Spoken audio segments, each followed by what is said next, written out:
I need that sports encyclopedia. USD Kim. Got Trent in the cut. What are you? He's the best. Yeah. He's a master motivator. I'm a master motivator. I ain't no regular ass motivator. I'm a fucking master. Coaches tried to make practice so hard that the game was less intrusive. Like they coached you that way. Like people think, well, they were just yelling. No, they were trying to put you under stress and put you in under duress so that when you got in the game, you could mentally handle adversity. If you go through JUCO and you make it out of JUCO, you can make it anywhere. I respect the hell out of you to see that you're doing what you're doing and still doing what you're doing for real, the way you do it, man. From day one, you had the same enthusiasm. You keep the same enthusiasm, and it's fucking contagious. In my opinion, I think Shedeur Sanders is the best deep ball in college football. I don't think he's. Can you just say something nice about Shedeur Sanders? I love talking ball. It's nice to connect with guys that are like-minded and just are real and genuine. And I'll proudly stand up next to you all. God bless America. You said belt to ass, T-Red. You got the belt around you.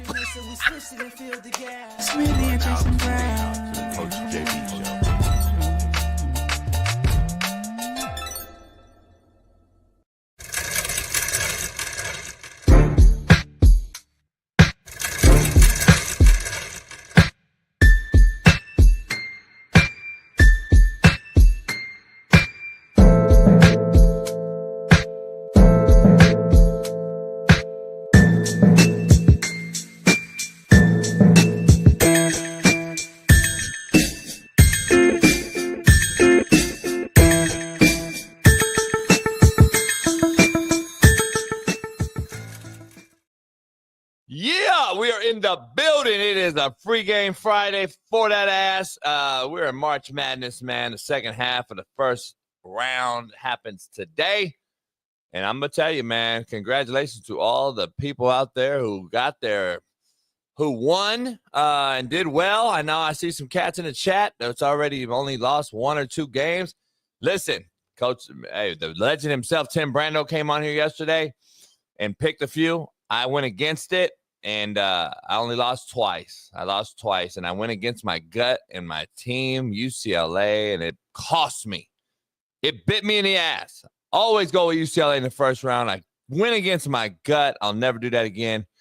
And that was one of my two losses. And obviously the Clemson pick, which shout out to McNeese getting it done. McNeese can beat anybody as well, too, just like anybody can beat anybody in this damn tournament because it's watered down. So anyway, but I only got two losses. So, hey, I'm still in the mix. Shout out to a lot of you guys that are in the mix still. Told you guys Michigan was going to get it done. I told you guys Michigan was going to win in their first round. Hey, UC San Diego, first time ever in the tournament. First time D1 came back, made it interesting. I know Brian Case and the boys were assholes puckered up as UC San Diego made a run against the two bigs that Michigan has. But Michigan pulled it out at the end, got a big rebound late. One of the bigs. Size helps when it's down low, but the point guard play is what's going to win this tournament, and I think you all know it. So, but we got a lot to dive into. Loaded lineup. National champion, hoop coach, legend himself, Jim Harrick, UCLA 1995 national champ, joins us. And my good friend, man, coaching legend, an alpha male, Frank Martin joins us in the first hour. In about 20 minutes, Coach Martin will join us. And we got Big Matt McChesney joining us. And then Shaun King is going to tap in and co-host with me as Smitty is currently traveling to New York City. So, loaded lineup, 4 different people on all day. So appreciate all you guys tapping in. We've had a loaded last few weeks, and we'll end it with a banger today with Jim Harrick, Frank Martin, Big Matt, and Shaun King. So pound that like, subscribe, become a member today. This show is powered by BetUS TV, as you see it right there on the logo. So head on over there today and make sure you tap in. Let's dive into this show, man, because we'll get into the March Madness first round and today's end of the first round. But first of all, you see the thumbnail. The power of DEI has become such a joke that Bronny James, right now at 6:08 a.m. Pacific on March 21st, 2025, is on the front page of ESPN this morning. Bronny James is on the front page, and he's all over the internet. Everybody's tweeting about him because he scored a career-high 17 points in a 30-point fucking loss. They got beat by fucking 30, and he's the biggest news in basketball. Not Steph Curry falling down and almost fucking breaking his hip.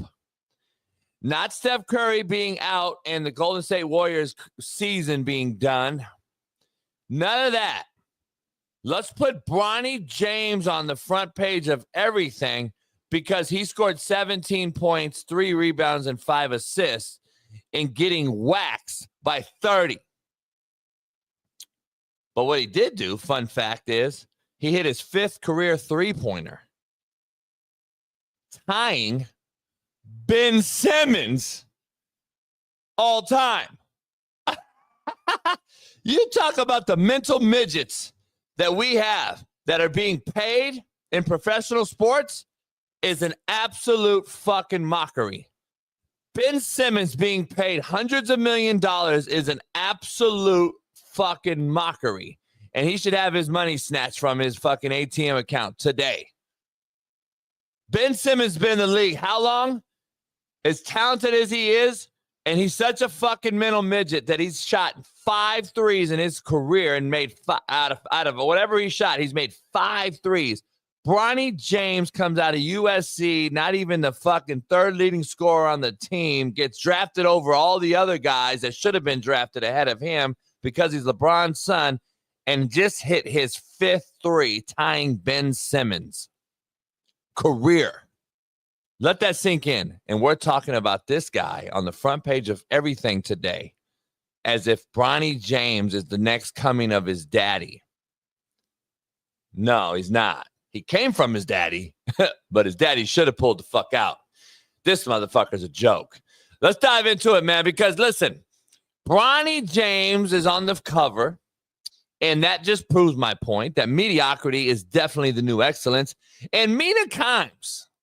Oh, Mina. You're being raved about since you did a political piece on a show that's been dying for years that you've helped ruin. And the irony of the story is you go talk politics on a sports show and everyone praises you, Mina. But if anyone else talks politics on a sports show, we need to stay in our lane. The irony of that. We say politics shouldn't be discussed with sports. How dare you? RG3 came out and said it yesterday. RG3, weren't you Mina's partner on stage every day for the last 3 years? And now you come out and say politics shouldn't be discussed with sports. And then we say athletes shouldn't discuss politics. Sportscasters shouldn't talk politics. So riddle me this. Why does Mina get a pass? So her last day on Around the Horn, she gets a pass for talking politics. Jackie Robinson, Donald Trump, the end of DEI, how racist it is, blah, blah, blah. This is coming from the woman without any experience whatsoever in her actual field of discussion, which is NFL, the quarterback position in specific, and coverage, the fucking back half of coverage when we discuss cover 2. But buddies of mine are literally at home without a job, and we continue to hire women in the NFL. Now make it fucking make sense.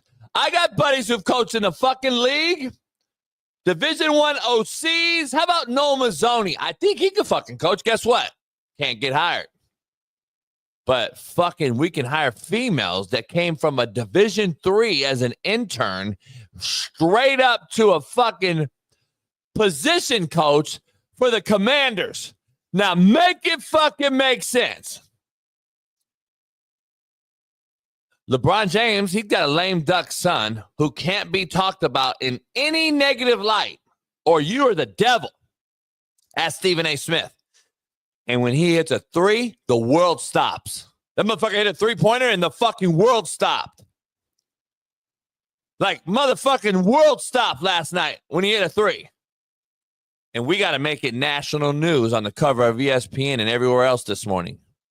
What a joke we've become, and further proof that American sports are dying, if not already dead, when these two things lead headlines on almost every show on March 21st, 2025. But what do I fucking know? Let's dive into it, man. There's a lot to discuss. This show is brought to you by BetUS TV on the YouTube side. And quote of the day. Let's dive right into it, man. Brought to you by BetUS TV. Go laugh in places you cried. Go win in places you lost. And go rewrite your story. Quote of the day, powered by BetUS. Man, go win where you lost. That's number one. I always used to lose. I always went back to where I lost and won. I can't go on and live my life without going back to where I lost and rewrite the fucking story. That's just fact. Contrary to belief, brought to you by Prize Picks. Head on over there if you want all your DFS picks handled. Go check it out today. Second part of the first round of the NCAA March Madness continues today, a couple hours from now. Duke tips off. Cooper Flagg will give it a go. Shaun King will come on and discuss that front-running take. Contrary to belief, a person who trusts no one now once trusted someone too much. Whoo! Cold one right there. Contrary to belief. That's true, though. A person who trusts nobody now once trusted someone too much. I think we've all had that happen to us. But what do I know? And let's get into the poll question, man. Maybe we'll take a few callers here. And if we got about 15 minutes, I got Frank Martin jumping on. The biggest shocker yesterday in the tournament. You guys drop it. Other than, obviously, McNeese State is going to be a topic of discussion. McNeese, is that the biggest shocker over Clemson? Some will say not. I don't think it was. I think McNeese was expected to win. A lot of people picked McNeese. I picked Drake yesterday. I told you Drake would win. Drake got it done. Creighton was not an upset to me, Lucy. I picked Creighton, but I know it was close to Louisville and all that old shit. The bottom line is Creighton's a better team. I thought they were the better team, and I think Creighton actually has a shot at moving on. Now they're going to have to go play a powerhouse this Saturday, but Creighton was a pick of mine. Drake was a pick of mine. McNeese was not, so I guess McNeese would probably be the biggest, I guess, from a seeding standpoint. I actually got Drake winning and moving on a little bit. Get to see Vanderbilt, who I actually have in the Final Four this year. And I picked Arkansas over Kansas, did I not?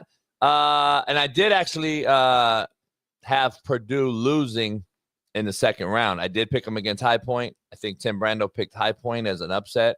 High Point played them tough, but I picked Purdue. Purdue got it done.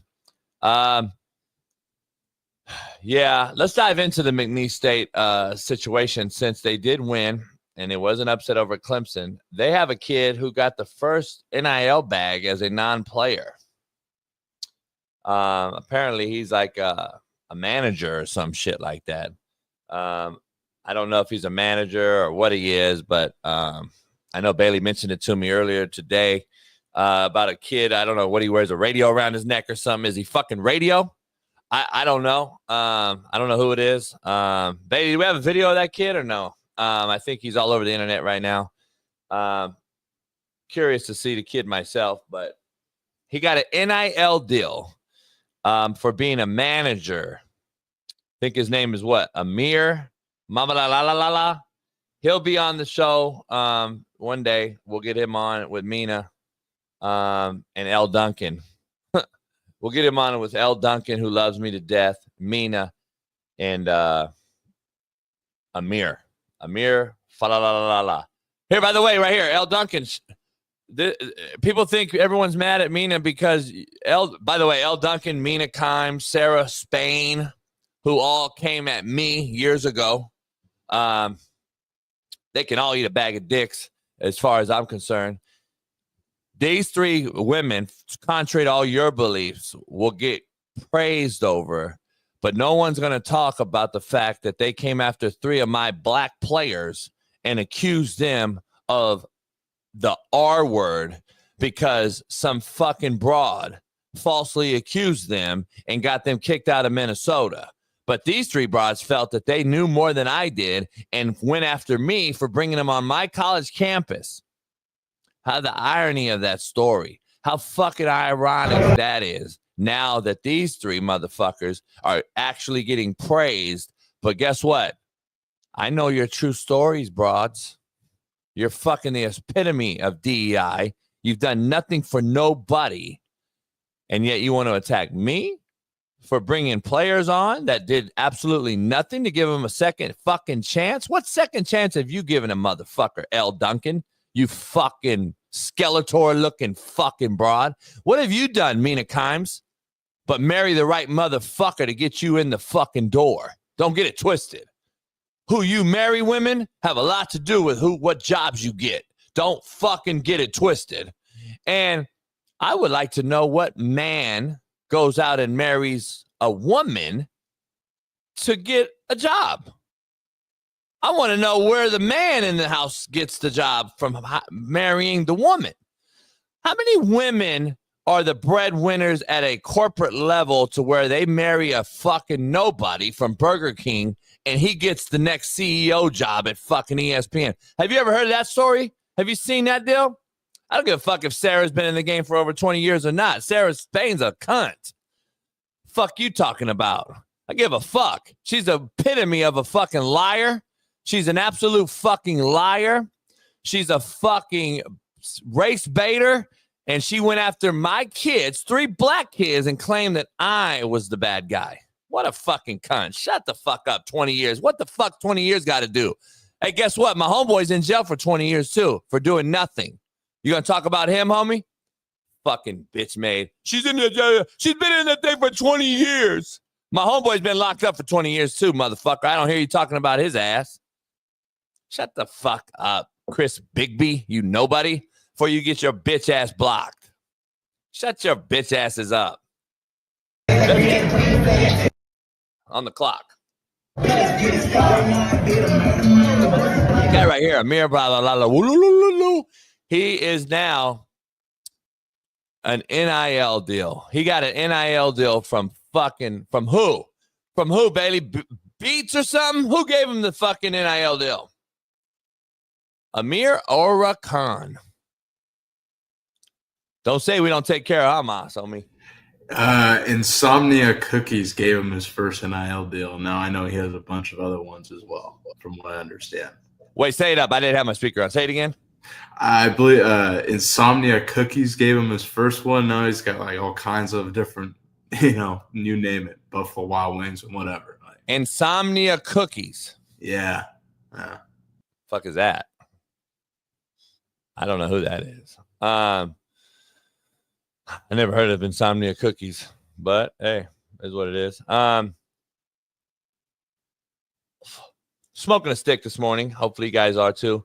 If you're not working, shout out to all the hardworking Americans out there who are watching the show on their break or whatever. My boy Ruben's, he's fucking sticking needles in motherfuckers right now. He's over there in dialysis and shit, watching the show, listening. I know a lot of you guys are too. Yeah, we'll put you on the clock. Some of you bitch-made motherfuckers. Get rid of you. Dead weight. A lot of you are just dead weight. Don't want to become a member. Don't fucking help the show. All you do is watch the show and bitch. Dead weight. You should be fucking thrown out in Times Square and fucking castrated. You're dead fucking weight. You know what I do with dead weight? We cut it. We cut dead weight. Cut dead weight loose. One bad apple ruins a whole batch. You knew that?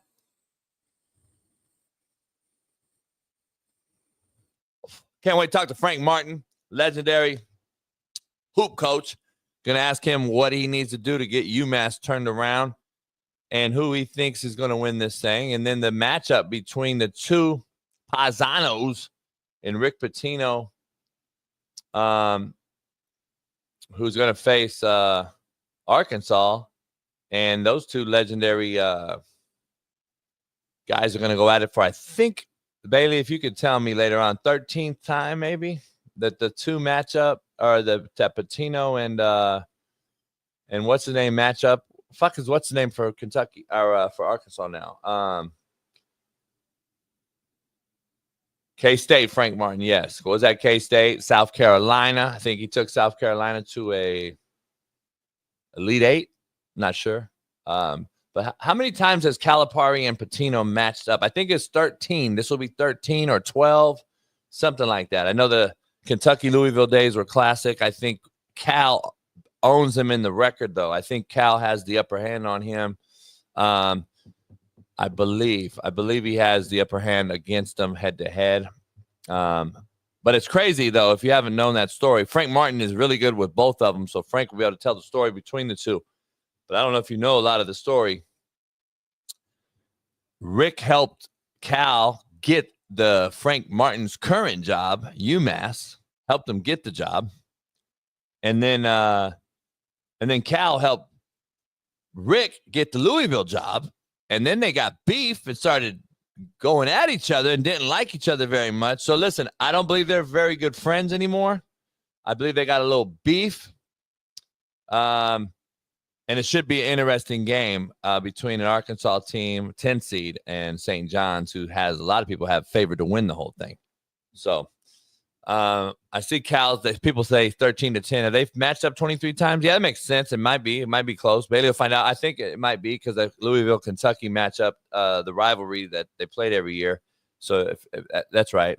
But we'll see. Arkansas's got a player who scored 22 last night. I thought he did well. We'll see. We'll see how it goes. But let's dive into this real quick before Frank gets in here in about 5 minutes. I want to talk about this Bronny James 17-point career high thing. 17 points, 3 rebounds, and 5 assists. Can anyone in the chat please break down? Please break down. Yeah, Cal leads 13-10. Shout out to whoever in the chat said that as well. Can you guys break down why we're talking about this right here today on national news? Can we please discuss why Bronny James is on national news as the topic of discussion? I'm curious. I'm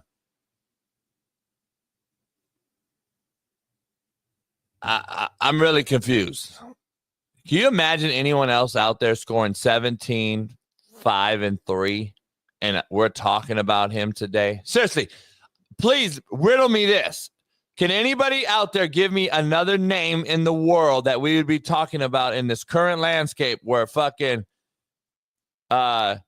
Alexander drops 40, I believe, 8 times in the month of March? He scored 40, and he wasn't even on the fucking cover of ESPN. Gages Alexander, or whatever his name is, had 48 times, and we haven't talked about that motherfucker. Joker dropped 20 assists, 20 rebounds, and 30 points, and he wasn't on the cover of fucking ESPN. He had a 30, 20, and 20 game, and we didn't even talk about Joker on this show. But Bronny dropped 17, 5 assists and 3 rebounds, and we're talking about this motherfucker like he just fucking broke records. Let me ask you something, man. I'm gonna be honest, Max. They got beat by 30 fucking points by a Milwaukee team that was also down. Now I get Lakers had nobody playing, but that doesn't matter, right? Because here should have been the headline. Fuck no, I didn't watch it. No Bron, no fucking Luka, no fucking Reeves. Lakers played absolutely nobody. That's another problem we're going to dive into with Frank Martin. Now, if Bronny would have fucking dropped 35, 10, and 5, and they won the game, then give him the headline. Put him on the cover. Put him on the cover. But 17, 3, and 5 and get beat by 30, that's what's on the cover? The fuck out of here, man. Yeah, I remember Sebastian Telfair, man. What do you mean? Do I remember him? Sebastian Telfair was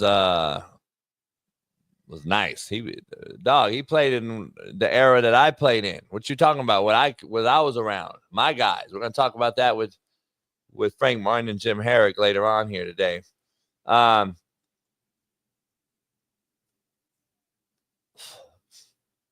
Something got to be wrong with. I think Instagram got hacked. I think the Ukrainians got Instagram. They got Twitter last week. Yeah, because my Twitter's been fucked. I don't think my shit's working right. I think everything's getting hacked. I think everybody's getting hacked.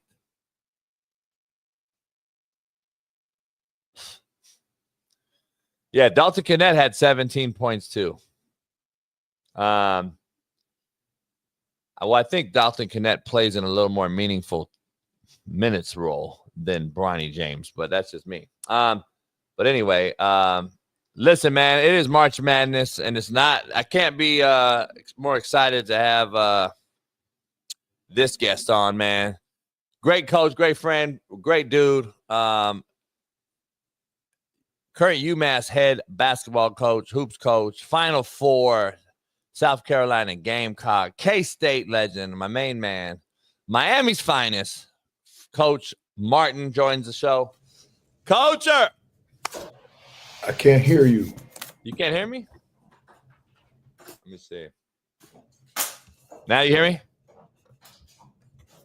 Maybe change your output speaker or something. I'll text you. Oh, you heard me. Gotcha. Got me? Yeah. What's up, brother? I mean, I even got my hat on backwards. I'm ready for you. Hey, man, I got my Save Girls Sports hat. Good for you. I got all that. Hell yeah, man. We got to do it. We got to do it. Hey, Coach, man, I know you're sitting at home chomping at the bits. Nobody will know the true how pissed off you are right now. You're sitting there. What I just got to ask you right out the gate. What do you got to do there to get back into this tournament?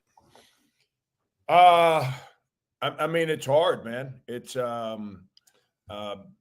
think about it. The last two Big East players of the year were guys that played for me as freshmen, and you know, it's that's crazy. It's you know, here, JB, the thing is, having NIL.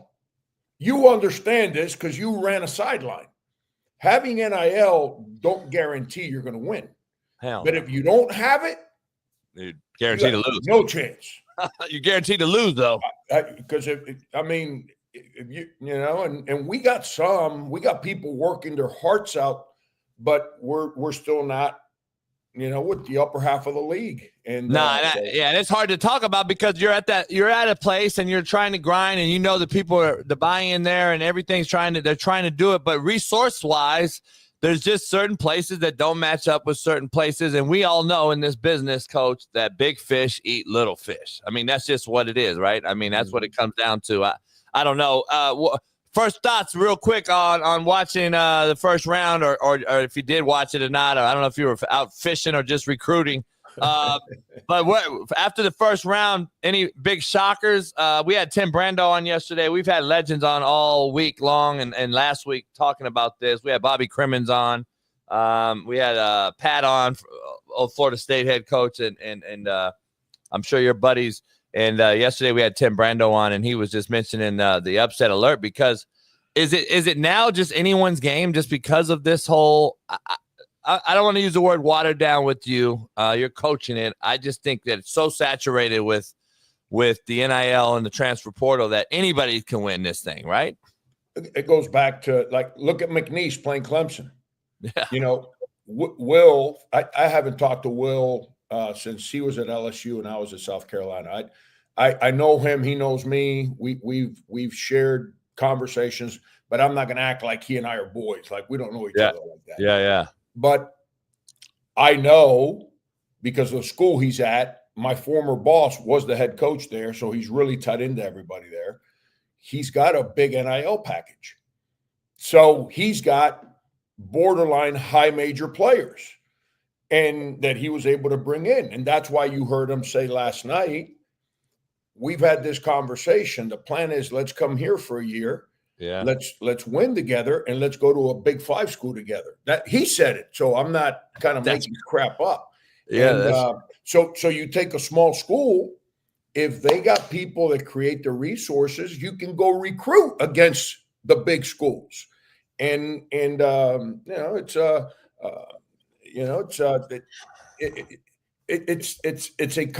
this is the part that's complicated, though.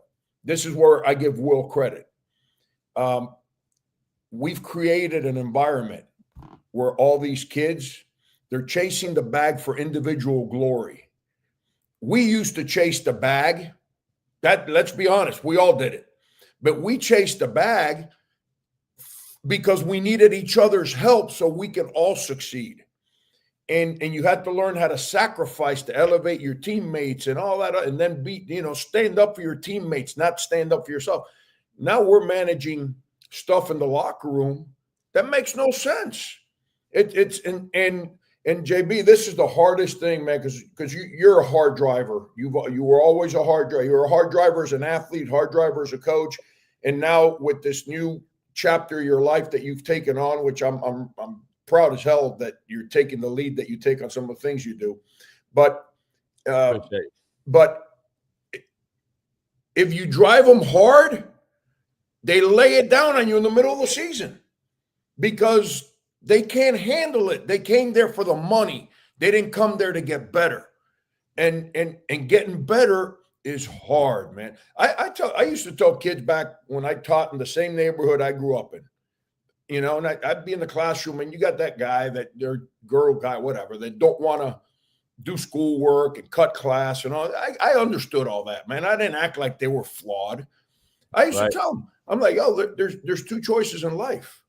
Either you work really hard and it stinks sometimes, but you get better and you give yourself a chance for long term, or take the shortcut and go do the stuff that people on the streets do. But now you got to be a real dude there. And the glory up front might be a little better with the way your pockets feel, but the long-term life is the chances of that one ain't gonna be very good. Coach, like our LAM is coach it or allow it. I mean, shit. Are we at the point where you got to fucking allow it now? We can't coach it no more. Yeah, JB, I 42 years. I've been fortunate to walk out of a locker room and lead a team. Praise you. I shouldn't say 42. I've been in coaching 42 years. I was an assistant in Division I for 7. Right. So I was a head coach in high school for 16, and I've been a head coach in college now for, heck, I don't know, 18 years now, 3, 5, 18. Wow, crazy.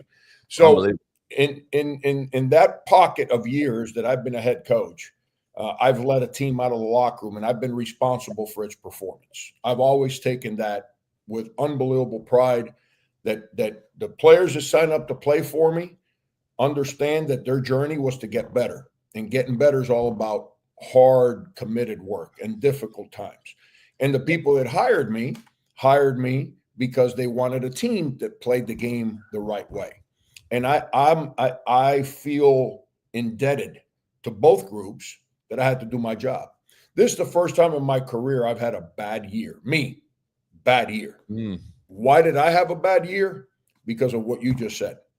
I was so worried because it's happening. Last year, we win 20 games for the first time in 17 years. We get a double bye, finish the top 4 in the league. 12 hours after we got eliminated, 12 hours after we got eliminated from the conference tournament, I got 3 text messages, guys that were frontline players on my team. Can I meet with you? I was like, are you kidding me, man? Like, seriously, is this what we're doing today? And, Will Wade said publicly also, I'm going to quote him because he's the one that's – give him credit, man. Whether people like him or not, he's being completely transparent with how he's managing behind the scenes. And I heard him say last night, he says, I've had open dialogue with our players about all this the whole year. And, like, I had a guy on my team last year that I had this open line of communication with. And he was the last one to go in the portal. He was also my best player. And he didn't go in the portal till the last day. And me and his dad had a complete line of communication. He had to. It was too much money. He had 1 year left. It's life-changing money. I said, you got to go, man. You got to go. And he said, yeah, but my loyalties, you've changed my life. I'm like, where am I going? So you just don't got, you don't shoot hook shots for me anymore. Now you shoot it for someone else, but you've gotten better. You sacrificed to give us a winning team. But that I was worried about that. Man. And I didn't press the buttons as hard. I usually press that button pretty hard and I hold it down. And I kind of let it go this year a little bit. And I'm not going to bore you with our team, but it's the moment that we're in. So we finally started because our players, they liked each other off the court. They didn't get along with each other on the court. And I couldn't figure out how to get them. You only learn to get along with your teammates, man, going through seasons. Yeah. Off seasons. Knowing JB, when that thing is hard, JB standing strong. I'm good with him, regardless of what your likes and dislikes are off the court. Right.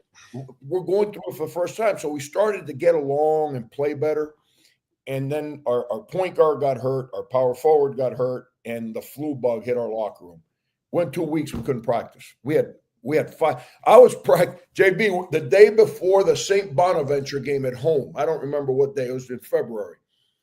I had my third string small forward playing point and my starting center playing the 3 in practice.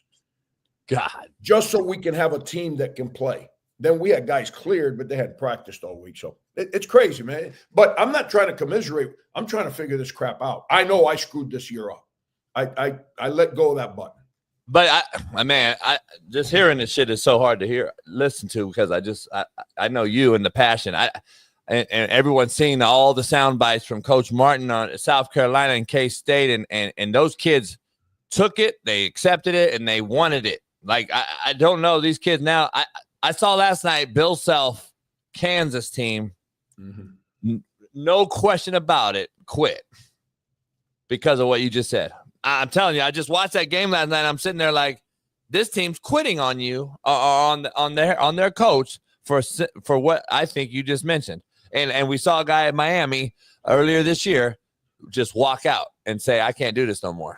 And I know that's probably a good friend of yours. I'm trying to, like, is this part of the game? Like, this guy he went to the Final Four and said that 4 of his guys walked in and said they're leaving last year or whenever Miami went to the Final Four. And he said, I can't do it no more.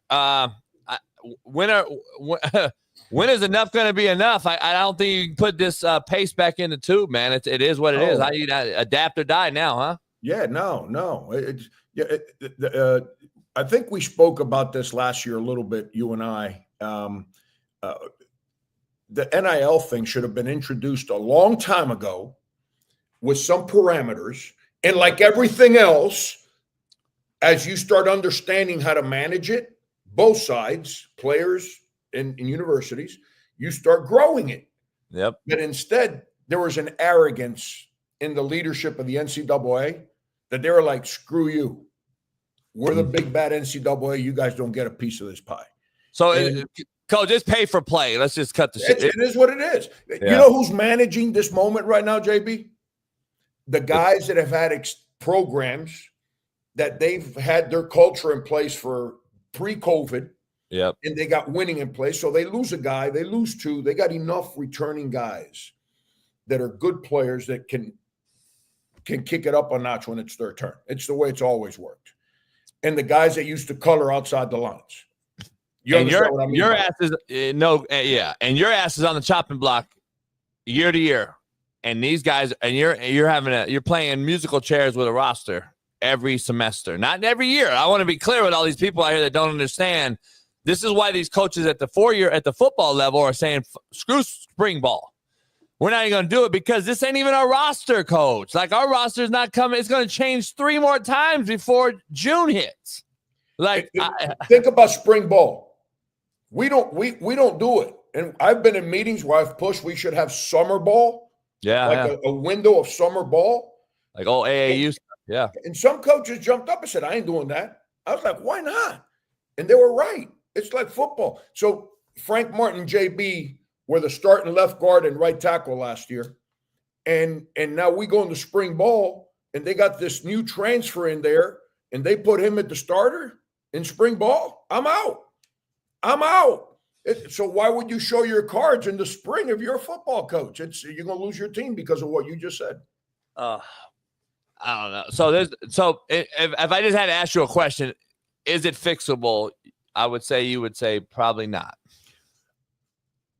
I mean, I hear what, the SEC, the Big Ten, and the court system, and I know politicians are involved, and they're trying to create a new world to make it all work as amateurs. JB, when you worked for a school, were you an independent contractor? Or did you live under the rules of that school? Hell yeah. You understand what I'm saying?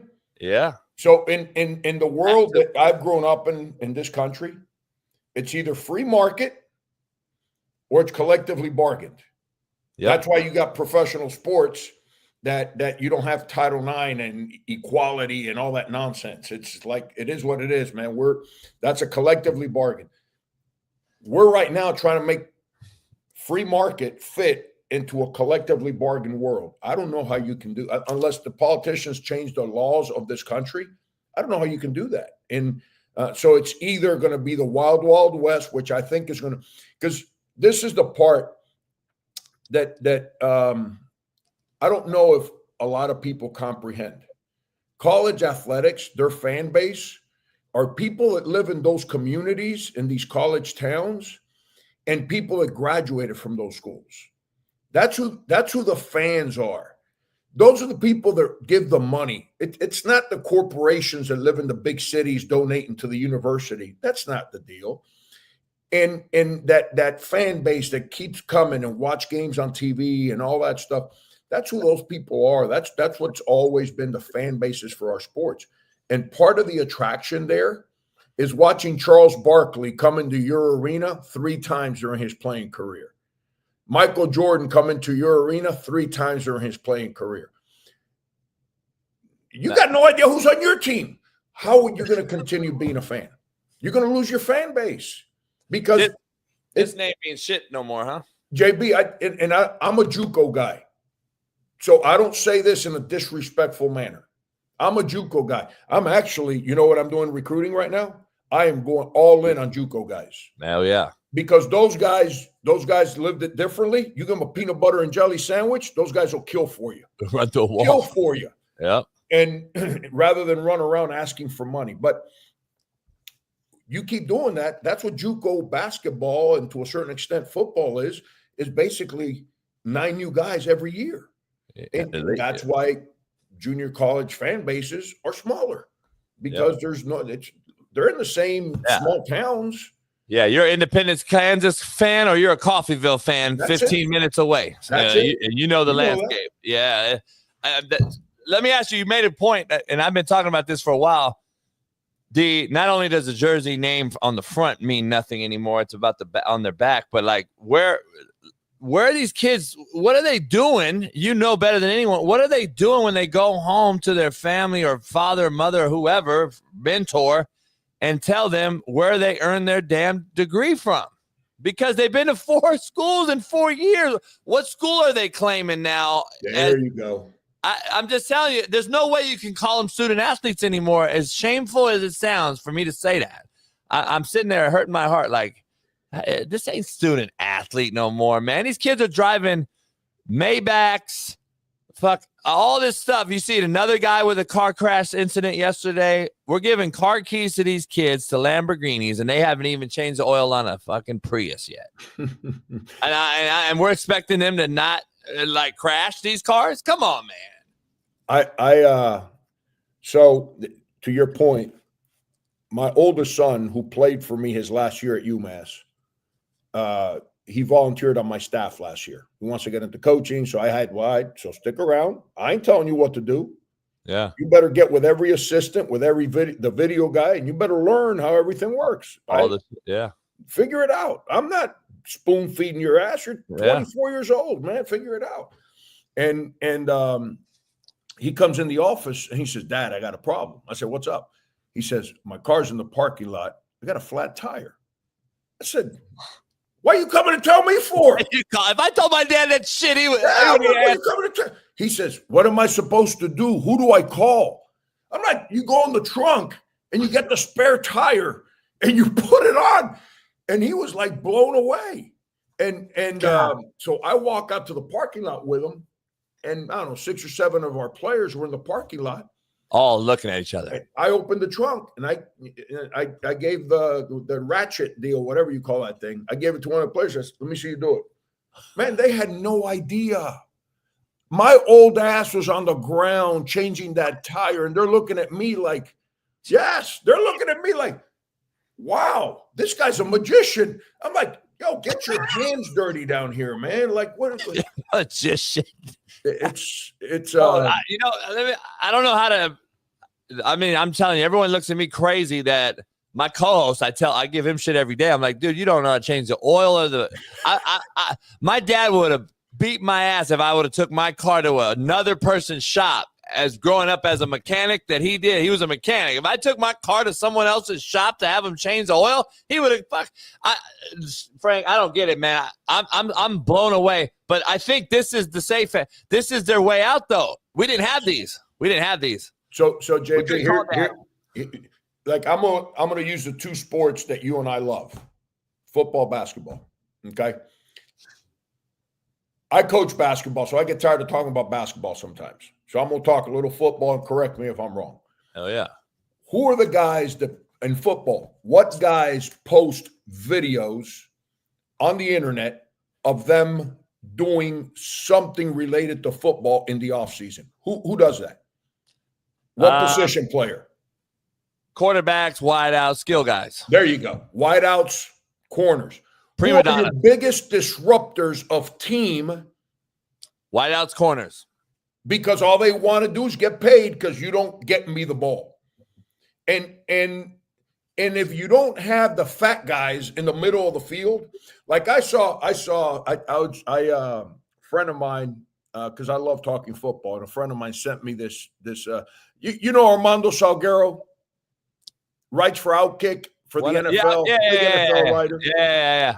Armando is from my neighborhood. Armando went to my high school. He's a little older than me, but we've known each other since I was a young kid.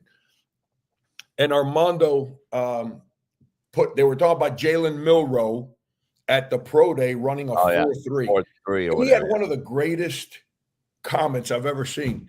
He said, "That's awesome. Tom Brady ran a 5.2. The question is, can he play quarterback?" But if you're fat guys, the guys that were like me, that look like me, walk like me, built like me, if they're no good, when have you heard an offensive lineman holding out? It never happens. And those are the leaders of your team. You don't see them kick stepping on video either during the damn offseason or bench pressing or squatting. And I just imagine, man, listen, I said the same thing. And in basketball, these kids have all been brought up with these individual workout guys where it's all about the tricks, like taking like the jelly. They call it down. Like, what the hell's jelly? And it's something that was created, I think, around Zion Williamson, and it's about finger rolling. So you got all these guys. You know who finger rolled? George Gervin and Julius Erving. They had hands. James Worthy. Like twice my size. and they played this over the rim, so they finger roll the ball so it can drop in the net. You got guys that can't grab the bottom of the net finger rolling. I like with hands this big. I'm like, what are you doing, man? But that's what gets videos. So their deal is not winning games. Their deal is creating social media attention with the clown show. And it's a circus. That's why I call it the clown show, because it's become a circus. The credit I give you to be in this space. So I get hit up for buddies of ours that you and I both know, head coaches currently, are like, you got out, JB, at the right damn time. They'll just text me that at 3 a.m. and I'm just like, damn. So I know what he's dealing with probably in the weight room or something, where kids are just, it's like we owe them something. And we're in a generation, coach, where gimme, and I don't want to do shit for it. And I shame on us, man. I blame the adults. We created the problem. The people our age, the parents, the coaches, we've lost in basketball. Everyone talks about the guys that are retiring in college right now. Over the last 10 years, we've lost the Bob Hurleys, the Morgan Wootons, my coach, Shaky Rodriguez. And those guys were throwbacks. And when you played for them in high school, you understood. You understood how to do things right, and you understood what not to do, which I think is the biggest, how do you get things right? Well, there's a certain formula you got to stick to, but we all got our own journey, our own path. But there's certain things that if you do, you're always going to fail. And I think my job has always been to tell people, don't do that. Like in recruiting, you handled recruiting for players, because I know you had guys that no one in their family understood anything about college. So you had to guide them as to what's right and what's wrong. When I was on that side of the fence, I never told a kid, go to that school. Because if they went there and failed, it's on me. Yep. But when I knew a situation was not good, I'd say, don't go there. Don't, not that one. And by the way, I'm just telling you, man, if you trust me, you got to take my word. Don't go to that school. That I would do that, but I never told kids where to go. Exactly. I never pushed a guy nowhere. And I don't care if and people, how Jermaine go to Georgia? They had to give you a bag of money. No, I never got paid by any damn school. I said I never told him to go there either. I said you go pick and go choose and go do this process and go simple, process of elimination. I said just go through the processes that I've taught you, and Jermaine ended up being a first round. It worked out. Coach, hey, JB, hold on. I got, because you lived it. So you're in a junior college. I'm at a high school. We're making no money. And these college guys would walk in and pull up in these nice cars, and they want me to deliver a player. I'm like, do your job, man. No shit. You're making a lot more money than me, man. Go do your job. And you wonder why we're in the spot we're in now. Because of those dudes. Hey, let me ask you something. You did mention something. The Coach K's are gone. Nick Sabans are gone. Yeah. All Mac Browns for the older heads are gone, and I get times change, people evolve, all that shit. I get it, but do you really think Coach K would be gone? Nick Saban would be gone, or do you think they'd still want to be coaching a few more years if it wasn't the current landscape how it is? JB, what all the young generation wants us to believe? That us crusty old bastards don't fit. I know. They want us out. I know. Who dominated college football for the last 20 years? Nick Saban. Look at the Final Four NFL head coaches. How old were they? They weren't 20. Now look at college basketball. Who's had the renaissance in college basketball right now? One of the hardest driving dudes to ever coach in Rick Pitino. At 70, he's got that team playing like unbelievable. Izzo. I mean, Matt Painter. Think about the guys that are winning. Yeah. The guys have been top 10 in the country the whole year, and their teams are playing unbelievable basketball right now. The guys have been in it for a long time that have old school values. I'm not here to toot my horn because I haven't figured that out since I've been. I started to figure it out last year, and then this new team every year. I got to figure that part out, how to manage that and be me. But the old school ways, that still works. What gets me excited, and the only reason I stay in, is I don't have an experienced roster like Izzo and Painter. Pitino, I mean, I'm not going to speak for him. Done an incredible job of putting a team together, but his best player left me. I know why he left me, and his next best player left Seton Hall. Pitino told the world why he left Seton Hall. But the bottom line is those old school, hard driving dudes win. They win in Indiana football. I don't know that coach there, but he is the heck with this spread stuff. I'm going to smash this thing and knock you over. Yeah, get back in 21 personnel and ISO it down. And goes undefeated. Now, I get it. He probably didn't have the manpower to deal with Ohio State. Hell, who the hell had the manpower to deal with that team? But it's old school ways. The new school, why? Because new school is about the things that we've been talking about. Easy Correct. path. Correct. So gimme, pay me. There you go. You see this. I mean, I'm gonna step into a world because obviously this is public forum, and I don't like speaking about things I don't know. But you see all these, the NBA management and staffs and workout guys, all that. It's gotten really young. Do you think it's no coincidence that now the NBA don't defend anybody? It's just become like everyone plays the same, and it's and now who's the new target? And all the talking heads on TV, Pat Riley, he's too old. Are you kidding me, man? Like, come on. Pat Riley knows more about playing, coaching, and running an organization than all those guys put together.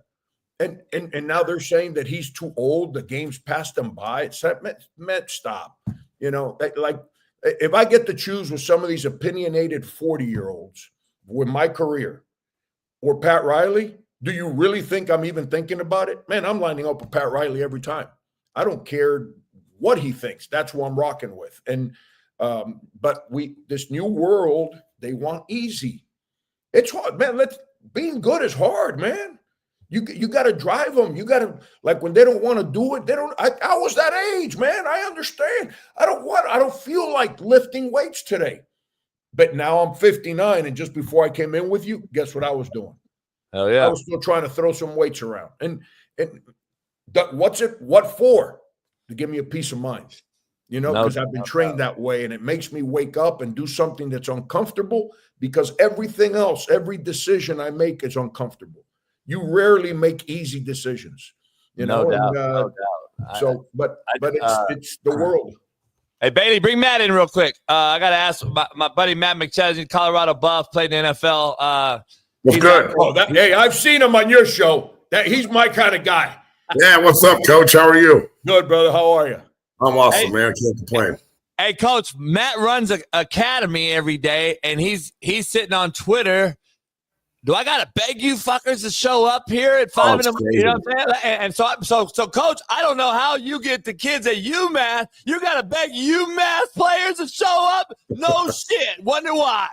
Yeah, I mean it's funny. I always, when I sit down with the people that sign up for a 6-0 football academy, I say to them, like, look, I need people that need this, not people that like this. Because you're not going to always like me, and you're not going to always like 5 a.m., and you're not going to like it when it's hot. But if you need it like oxygen, then we're going to get along real well. And you'd be amazed on how many people con me, and they're like, oh, I'm all about it. I'm with it. And then they start doing it, and it is just, it's too much. And I come from a different cut, man. It doesn't matter what you throw at me. I'm not going to quit. And this generation, because there is an out, I think that allows them to go in their own head and justify quitting, where back in the day, it was do what coach asks you to do, or he's going to find somebody else to do it, and then I'm not going to have a job anymore, and that's not going to work. Hey, Coach Martin, I'd be remiss if I didn't ask you, man, as you get out of here. I can't thank you enough. And everyone in the chat, so you know, Coach Martin texted me during his season about football. So I'm just telling you guys out there, just so you know what kind of man this is. He's a football guy. Coach, I know you know who's in it. You know your coaching peers and everybody that's playing in this tournament. Is there anyone out there that just that is a dark horse that you think, hey, man, these guys can win it based on this current landscape like you just talked about and everything? Or is Duke the clear cut? Or I just see there's some other teams out there in this whole landscape you just discussed. Every team now borrows a player from your former every team out here roster has somebody from another guy's roster. And I just see that being the recipe for disaster in the future, but it is what it is right now. Is Duke the clear-cut favorite here? Probably by talent. Depth but and all that. They also played in a league that was a little down, so those guys haven't been smashed, and they're all young. And you guys all know when you get smashed and you're young, you don't handle that the same way as the 23-year-old. So, but their talent is real good. I would not go against Houston. Me either. I picked They're old. They've been with him forever. He's the crusty old bastard that's a hard driver that they defend and see. The whole deal is, and this is my opinion. I'm not here to preach the gospel to the whole world. Well, you've only been to a fucking Final Four, so I think you could fucking talk about it. But I'm starting to get so old, I don't even remember that shit anymore. But everyone wins when you score. Amen to that. Can you win when you don't score as easy? Houston wins when their offensive rebounding and their defense gives them a chance to win every game. And the fact that they're old and they've been with him. They've been with him. That group of guys have been with him. They've been together. They've bled together. They cried together. They celebrated together. Those guys, that thing gets hard in the middle of a game. Guys get into their own emotions when they're young.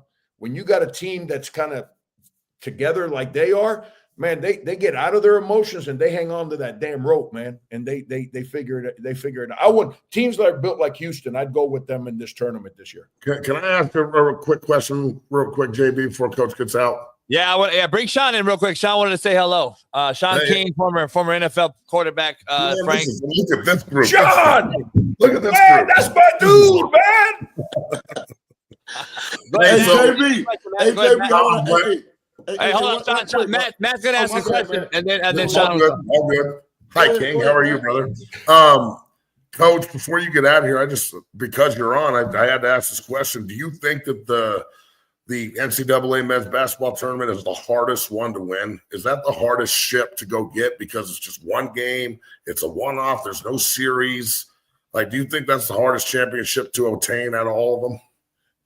It's Good all question. you guys understand this, man. Like people that have it, and I hate saying that didn't play a sport. There's something that whether you're a boxer, a wrestler, a football player, it's all matchups. There's a reason why Ken Norton drove Muhammad Ali crazy. There's a reason. There's a reason Joe Frazier drove Muhammad Ali crazy. But Joe Frazier fought Foreman and got laid out. Yep. And it's all matchups, and it's the same way in football. You know, I think it was Mark Schlereth had one of the great lines. And as football guys, I think you guys would respect this. He said, "Analytics are awesome until you're the guy blocking Aaron Donald. Good luck with that one." Yeah, exactly. It's all matchups. Like, for example, I'll talk about my Final Four team. I don't like speaking about other people and what they go through because I don't know. I had 6'5", 6'7". Those were my starting 1 and 2. If you had small guards, the season had taught me you had no chance against us because our size at the guard spot wouldn't let you pass the ball. So you became a dribbler, not a passer, which makes it easy to defend. I looked at all our matchups in the NCAA tournament when the brackets came out. I said, small guard, small guard, small guard, small guard. I was like, we got a chance here, boys. And the only team on our bracket that had big guards was Gonzaga. And this is a great story for you. So we win.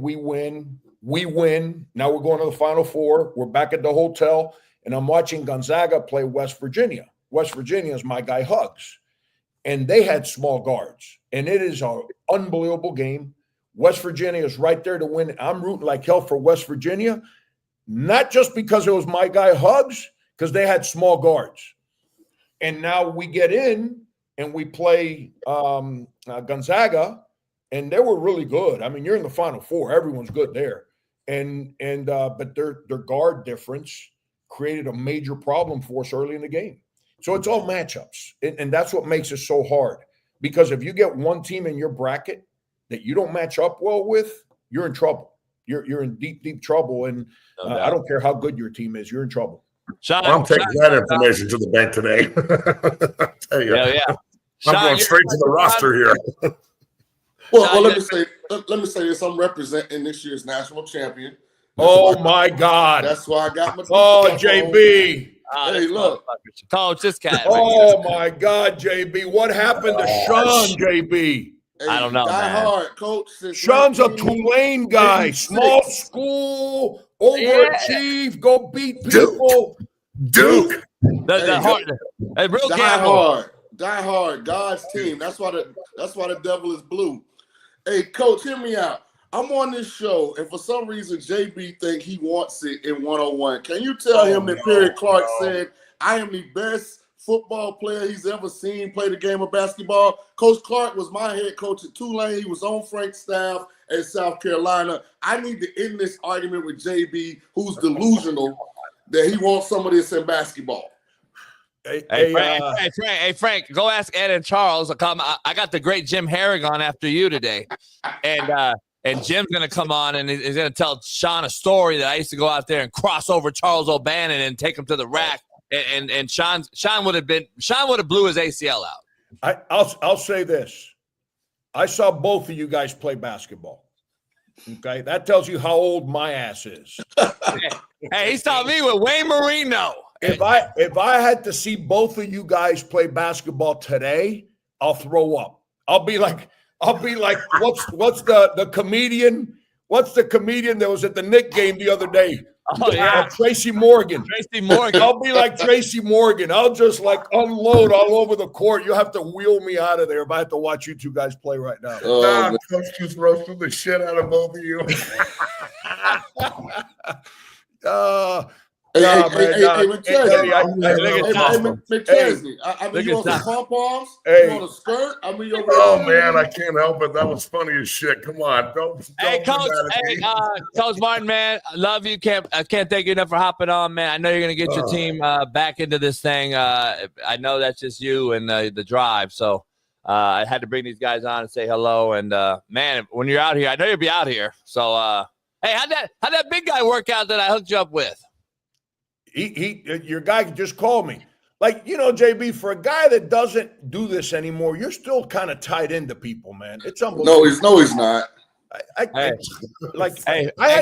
Shaun, I had some dude call me out of nowhere. He said, I'm JB's guy. I'm like, holy shit. Like, hey, Shaun, took a big. Hey, I got an eye for talent, Shaun. I'm a talent evaluator, Shaun. Oh, this is awesome. He's like the connected homeless person, man. He's just the guy that knows everybody, man. He talks to people every morning at the light. They need a mechanic. They holler at him. They need a pool guy. They holler at him. They need their roofer. They holler at him.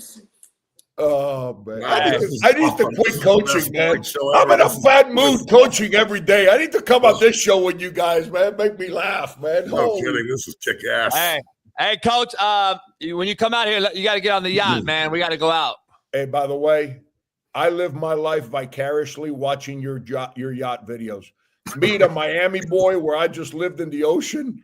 Now I'm in Amherst, Mass., which the ocean is the puddle that the snow leaves in my front yard. I'm like, holy cow, man! You got to get out here.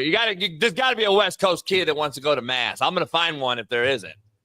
You're gonna come out here and do a home visit, old school. Sit down and have a fucking dinner, and talk to the mom.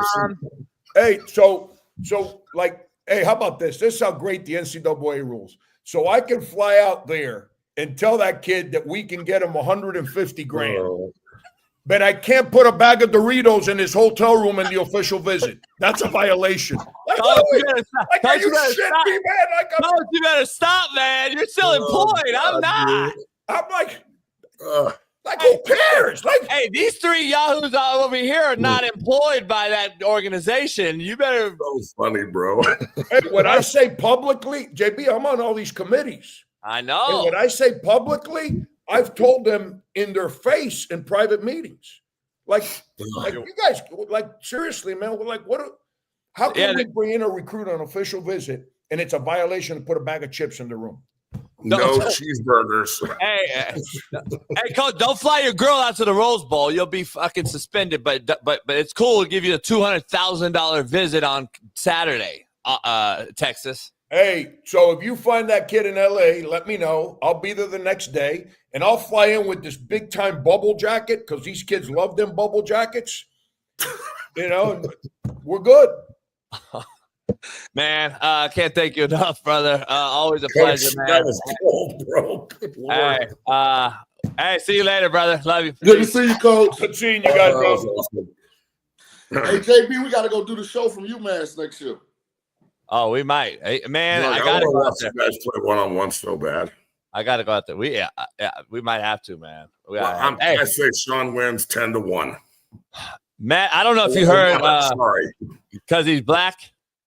Oh, yeah. No, because I've seen you play basketball in your sandals with your dog. And I don't miss. Hey, Matt, I don't know if you heard the early on segment of Frank and I, but he was making some great points about what's going on. His whole roster last year that won 20 games is starting on two teams that probably will be in the Final Four this year. And he's like, that's what's going on throughout the year, the whole thing, though. Like, to think about it, that's why I always say water down. Basically, I'm taking Colorado's kid, and I'm playing it. Now he's at Nebraska, and I take Nebraska kid. Now he's at McNeese, and now McNeese kid's at Clemson, and they're all beating each other. So, like, I'm just saying, man, this is going to be interesting. I've only lost 2 games so far. I'm in the bracket, Matt, Shaun. I lost my Clemson pick to McNeese, and then I picked against my gut, Shaun and Matt, and I went against my UCLA Bruins, and I don't know why. Cronin's 4-0 in the first round. I don't know fucking why. I just hadn't watched UCLA this year. They fucking dominated a Utah State team that everyone thought was good, and I was like, fuck. So that was my 2 losses, so I'm not bad after round 1. I mean, I don't know how you can pick these days and have any confidence because of all the player movement and just how crazy the tournament is anyway. So I'm trying not to bet on it, but God damn it, it's so fun. I mean, I can't not. So what Coach Martin just said about tall guards. I'm about to, after the show, I'm going on the rosters and I'm picking everybody that has tall guards and I'm rolling with this today. I lost one game. I had Missouri beating Drake. I had Drake win. I got Drake winning the second round, too. Also had Missouri beating Drake. I got Drake going far. I got Drake actually going far. I picked Michigan. We had Tim Brando on yesterday, Matt, and he picked like High Point over Purdue. He picked a couple upsets. I had Purdue, so luckily they won. High Point looked pretty good over Clemson. Yeah, McNeese. But hey, Frank, he just straight out said, I don't like Will Wade. He was at LSU when I was at South Carolina. But at least he's transparent. And I don't know if you heard his post presser yesterday. He was like, yeah, we're going to win here. And then I'm taking my players and we're going to go because I guess he already took a job. Yeah, he took the NC State job. NC State job. Yeah, he took NC State job. Already, Matt. Well, yeah, I mean, look, I was on a show last night with my boy Terrence Wood before you go pro. And I said, he was like asking me about recruiting. And I was like, back in the day, I would always say this to my guys, and I had this said to me, never commit to a coach, commit to a university. And now, I don't know how it's flipped, and it's flipped so fast, but now it's you better commit to a good coach because he'll take you to the next university, which is, I don't know if that's the way this was meant to be set up, but that's the way it is. So to your point, JB, Louisville, I did have Creighton beating them. Me too. But the one thing that scared me was Louisville got a gift. They played in Lexington. I know. That's why I went against them, by the way. And obviously, they're disappointed because I just saw a report pop up that Louisville is prepared to spend $8 to $10 million in the transfer portal for next season. And you think that's only on probably 4 players. Hey, time out. But Frank made a good point. You know why that is? Because their former legendary coach, has St. John's as one of the favorites to win this thing. That's why. Don't get it twisted. All because the man wanted some after-hours lasagna, man. He should still be in Louisville. And Frank made a great point, man. Everyone of these young heads in the chat and these young heads out there on social media, oh, you guys are done. Put a fork in you old coaches. It's over. Well, fuck, three of the four final four guys in the NFL playoffs were over 50. These guys in the tournament right now, he makes a great point. Patino 70, Izzo 70. Fucking look, really? Like, come on, man. And if you didn't run Coach K out, he just said it straight up, he'd still be coaching, and so would Nick Saban. So don't tell me it ain't true. Like, this fucking the rules are fucked. So it is what it is. And by the way, I don't know if you all know, youngsters, you're gonna be our age soon. Fucking idiot. Hey, Matt, Shaun's joining us. Shaun's joining us to co-host, and we're gonna dive into this. Smitty's flying to New York or something to be with Mina Kimes or something. I don't know. We're gonna dive into the rundown. This Micah Hudson kid, great topic for both of you. What is wrong with you? He's the fucking kid that we did a whole show on, Matt. About I remember this asshole. And he wanted a swag bag and a fucking Lamborghini. And he transferred from Texas Tech to A&M and then had a list of alleged NIL demands. And now he's back in the portal. And now he's going to return to Texas Tech where it all started. Like, make this shit make sense. Shaun, I don't know if you want to go first. Go first, Shaun, please. Getting exhausting. I mean, this isn't surprising. What's surprising is that Texas A&M fell for it. I mean, this is just the offensive version of Carmani McClain. We see these kids all the time. Carmani's the same way. Super talented, has all elite measurables, but just doesn't want to work. Soft mentally, soft when it comes to fighting through adversity. We've seen this kid a whole bunch. It's surprising A&M fell for the okie doke. Understanding that he was at a pass-friendly offense, played, and had no production at Texas Tech. For A&M to turn around and give up what they did, that's just them still being stupid post-Jimbo Fisher. Didn't they learn the first time around a couple years ago when they spent all that money for all them kids and it turned out to be sour milk? Sour milk. I mean, look, I can't believe Texas Tech is allowing him back. No, they say a return is in play. They didn't say he's going back. So he had decided where he's going. So he wants to go back to Texas Tech. Yeah. Texas Tech, do not allow this kid to come back. Right. Draw a line in the sand across this line. You do not. Okay. So I personally think that demand list, it's like he's a college football terrorist, bro. Like he's a domestic terrorist against college football. It sets a terrible precedent for younger guys. It makes people look, this old adage, and I truly believe this. You're never as bad as you think you are as a player, but you're damn sure not as good as you think you are either. Everybody thinks that they're better than they are. And this is just a point in case, like, bro, my response to this kid would be, who the fuck are you? Who are you to demand all these things? This is the ultimate team sport, bro. You're not Luka Doncic. You ain't LeBron. You're not the face of the league. No one knows. You know what you're known for? Quitting and transferring. That's who you are. You're not known. What position does he even play? Receiver or DB? This is my point. No one knows or gives a shit. He's just the kid that can't commit to his own dream. You're the one that wants to play, homie. We can find somebody else to do this shit, and you're not even contributing. So it'd be different if he was a bad motherfucker, but he's not. He's the guy that just transfers. So I'm over this, dog. So Matt, I'm telling you, he's a wide receiver. He is Carmani McClain. If you look at McClain's high school tape, he looks like a future first-round pick. This kid's high school tape looks like a future first-round pick. You had Carmani on campus. He's from my area in Florida, so I know all about the kid. He's the offensive version of Carmani. Somebody in the chat was like, Carmani's changed up. Not till I see him play a full season. So, okay, so I think that 99% of these problems are all mental. It's gassing these kids up. It's, social media doesn't help because you've got, a bunch of folks out here that are simply gassing. And then this this over evaluation of your own potential and your own earning potential is really crazy to me. It's one of the reasons why there've got to be some just structural rules to all of this.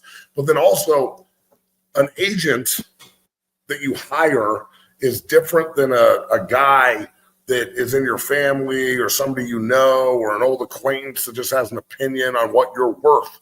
Sometimes an agent is there to ground you and tell you that the earning is more lucrative at the end of the tunnel than the beginning. And you got to go through some shit to actually show people you're worth the investment.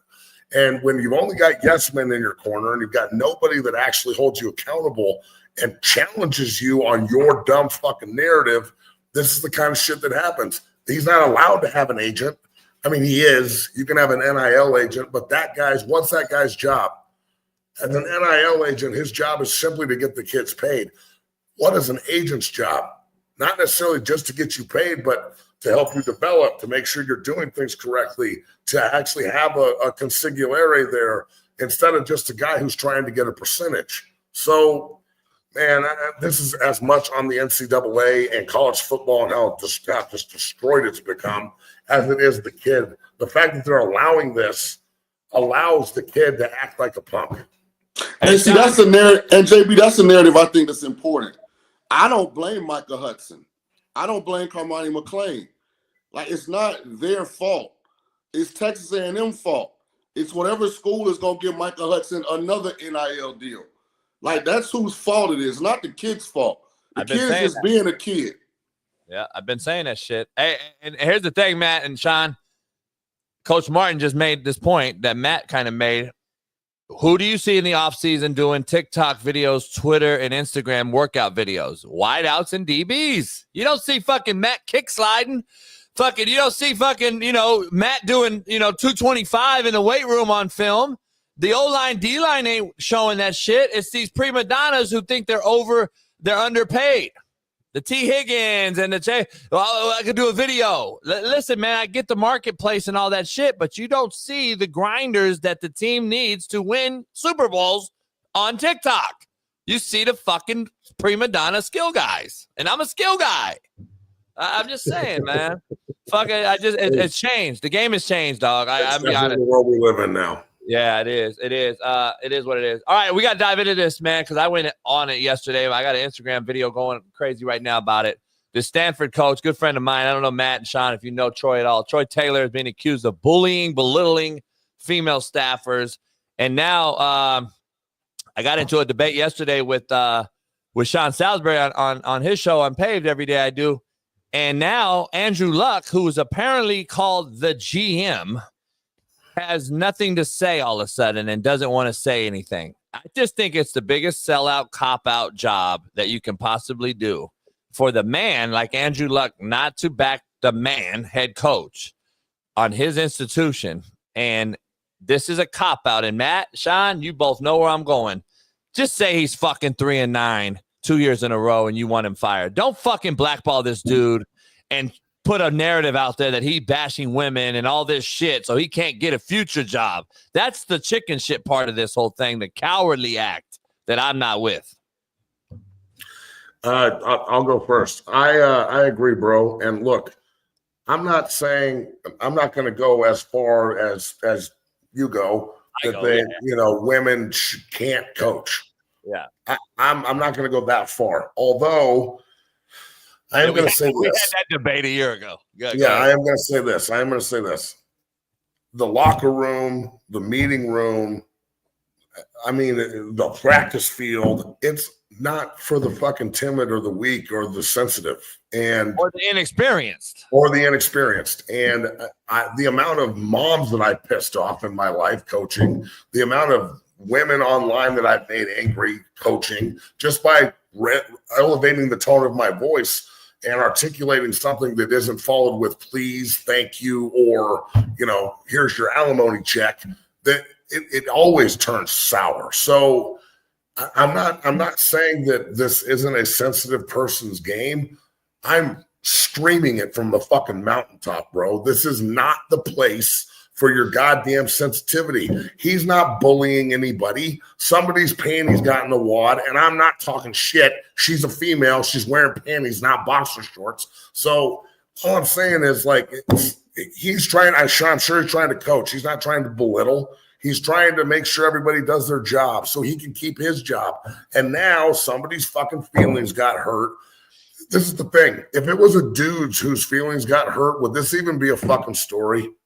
No, that's the problem. If it was a dude GA or a young male coach who went online and leaked this story or however it got out, we would be attacking the dude and telling him he's a fucking pussy and a bitch-made punk for going outside like he can't handle the coaching. But now we're going to, because it's a female, we're going to regulate to it's the coach's problem because he's mean.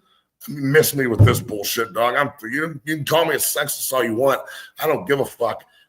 It's not that we're like on two different planes here. You can't, if it was the other way around and it was a young male coach, everyone would be attacking that kid instead of attacking the head coach. And I'm not going to put you and Shaun in a situation that I would be put in because I don't care. I'm beyond the precipice of return. So you guys still got to go out and meet corporate America. But here's the thing. I know buddies that Shaun has buddies. Shaun's one of them, actually, who was coaching D1, who's not now. I know a guy named Noel Mazzoni, who we know that comes on this show during the season, who's not coaching now, can't get a fucking job, by the way. And we know how good of a coach he is. But we got females that came from a D3 as an intern who are coaching the running backs for the fucking Washington Commanders. I have a fundamental issue with that because that's the problem that we're not talking about. And I'm just saying, like, the whole point Smitty and I's argument yesterday was it's getting worse and worse, and the men have no defense. Like, we're not defending ourselves in this, and the women, the real women out there like Paris, who just said, go coach the fucking cheerleaders if you want to be around it. The real women out there who want to come home to their alpha male husband who's a football coach, that's who's lacking in their voice. We don't hear the real women's voice enough. But you real women out there want our voice when it comes to the WNBA and the support you guys want, but you won't give us the support we want in our space. Like, not every space is for everybody, man. Like, I'm not walking around with my nuts hanging at Mac Makeup in the fucking mall. Like, I'm not going to walk in there. You're going to walk into my locker room where my men are having conversations that you probably shouldn't be privy to, and it's okay. Like, that's where I think the fundamental issue is. That's all I'm saying. So I want to be 1,000% crystal clear here. I agree with everything you guys said, except I've been around Jennifer King, and she's a real one. So this is what I hate about when these situations happen. The sensitivity that exists with most females that doesn't exist with most males erodes the fact that there are specific isolated females that are really good at it. And Jennifer King, who I think is an assistant running back coach for the Commanders, I've been around her a bunch of times. She rock solid. So I just want to say that because JB used her as an example. But to the females that got oversensitive at Stanford, that's fucked up. Like, yeah, because you get access to something doesn't mean that you have the right to change the culture that exists, what you now have access to. That's the point. And I don't know, Matt, if you know, I got a lot of good friends, former players of mine who are now coaching at Utah, where Troy was at and had a hell of a run. And then he goes to take Sacramento State job. I never heard a female talk bad about Troy at Utah. I never heard of female. I never heard him talk about. You ever hear him in the news at Sac State? No, because that's the problem. Now you're at Stanford. By the way, the same school that ran Jim Harbaugh out when he went 10-0. By the way, so that tells you something. How about Coach Shaw, David Shaw, who's a fucking unbelievable coach? How about you ran him out? We're talking about a place that just is what it is. And now we got a guy here who, Troy Taylor, went 3-9 back-to-back seasons, and that's really the reason, dog. Let's be honest. Now you're he's going to go 3-9 again. That's an impossible job in the Big Ten. They have no shot to be good at football anytime. Like, their one saving grace in the Pac-12 was they were the only team that played a completely different style of football, which was tight end, fullback, out physical you. The entire Big Ten plays like that. They got no shot. Yeah, I agree. Yeah, Stanford's in a tough one. That ACC road trip, them and Cal. I mean, ACC, my bad. I'm saying Big Ten. ACC, my bad. Yeah. No, they play Big Ten style, and they had a shot in the ACC. Yeah, I get it. I got to dive into this one real quick. Matt, before you jump off, Cal football has officially announced Ron Rivera as their, speaking of GMs, general manager. I just want to ask Matt and Shaun, if you know more than me on this, can you break down what the fucking general manager does on a college football program? Because I'm confused as shit. I'm lost on this. So I think it's a new title for director of football operations. I would think.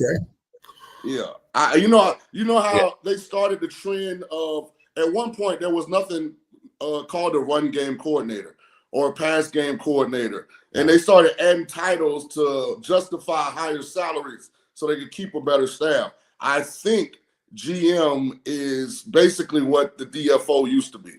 Yeah, we used to say DFO. Matt and I, we all grew up in DFO, and then they created an offense and defense analyst job that never existed, and now we have the 10th coach, full-time 10th guy now could be on the fucking field, right, and recruit. So now we got 10 of them, and we're still making more job names. And I'll be honest, Matt, I know you're chomping at the bit. This is my last thing on this. This is a guy who coached a guy who just hired a guy. That's what this is. That's what this is. So let me ask this question. As you've ran programs, Coach, is there too many coaches? Like, I love what Prime's doing in Boulder, bringing in, I mean, everyone, Leftwich now and Falk, and you got 3 offensive line coaches and 3 defensive line coaches. And I think that it can really positively affect things depending on the individual. But how many coaches is too many coaches? Like, well, good question. Like, what would be the ideal number for you on staff to really manage things correctly? Do you need 19 analysts and a general manager and a director of football ops and a director of recruiting and like all these different titles? It gets a little muddy. And Prime just didn't bring in. Dion hasn't brought in just guys. No, he's got dudes everywhere, bro. He's got guys that are very, very, we can say what we want, but us three right here are egotistical in some way, shape, or form. And we're the most I believe coaches are the most egotistical creatures on earth, and then it's players. You have to be. No one else is going to root for you. You have to root for yourself. You brought in Byron Leftwich, who crippled his way and hobbled his way off playing, took in a snap from center with a broken leg and ankle, basically, in college, who's known for that. And then he goes on and has a pretty damn good, successful career, and then becomes a pretty damn good OC. And then he coaches Tom Brady, and he coaches these guys. And now he's coming down to a Colorado level where he's not the OC. What I guess my question is, there's sometimes, to your point, there is too many Indians and not enough Chiefs, and it's just a fact. And we need more Indians, not Chiefs. I'm just telling you, we got to have them. We need more Indians.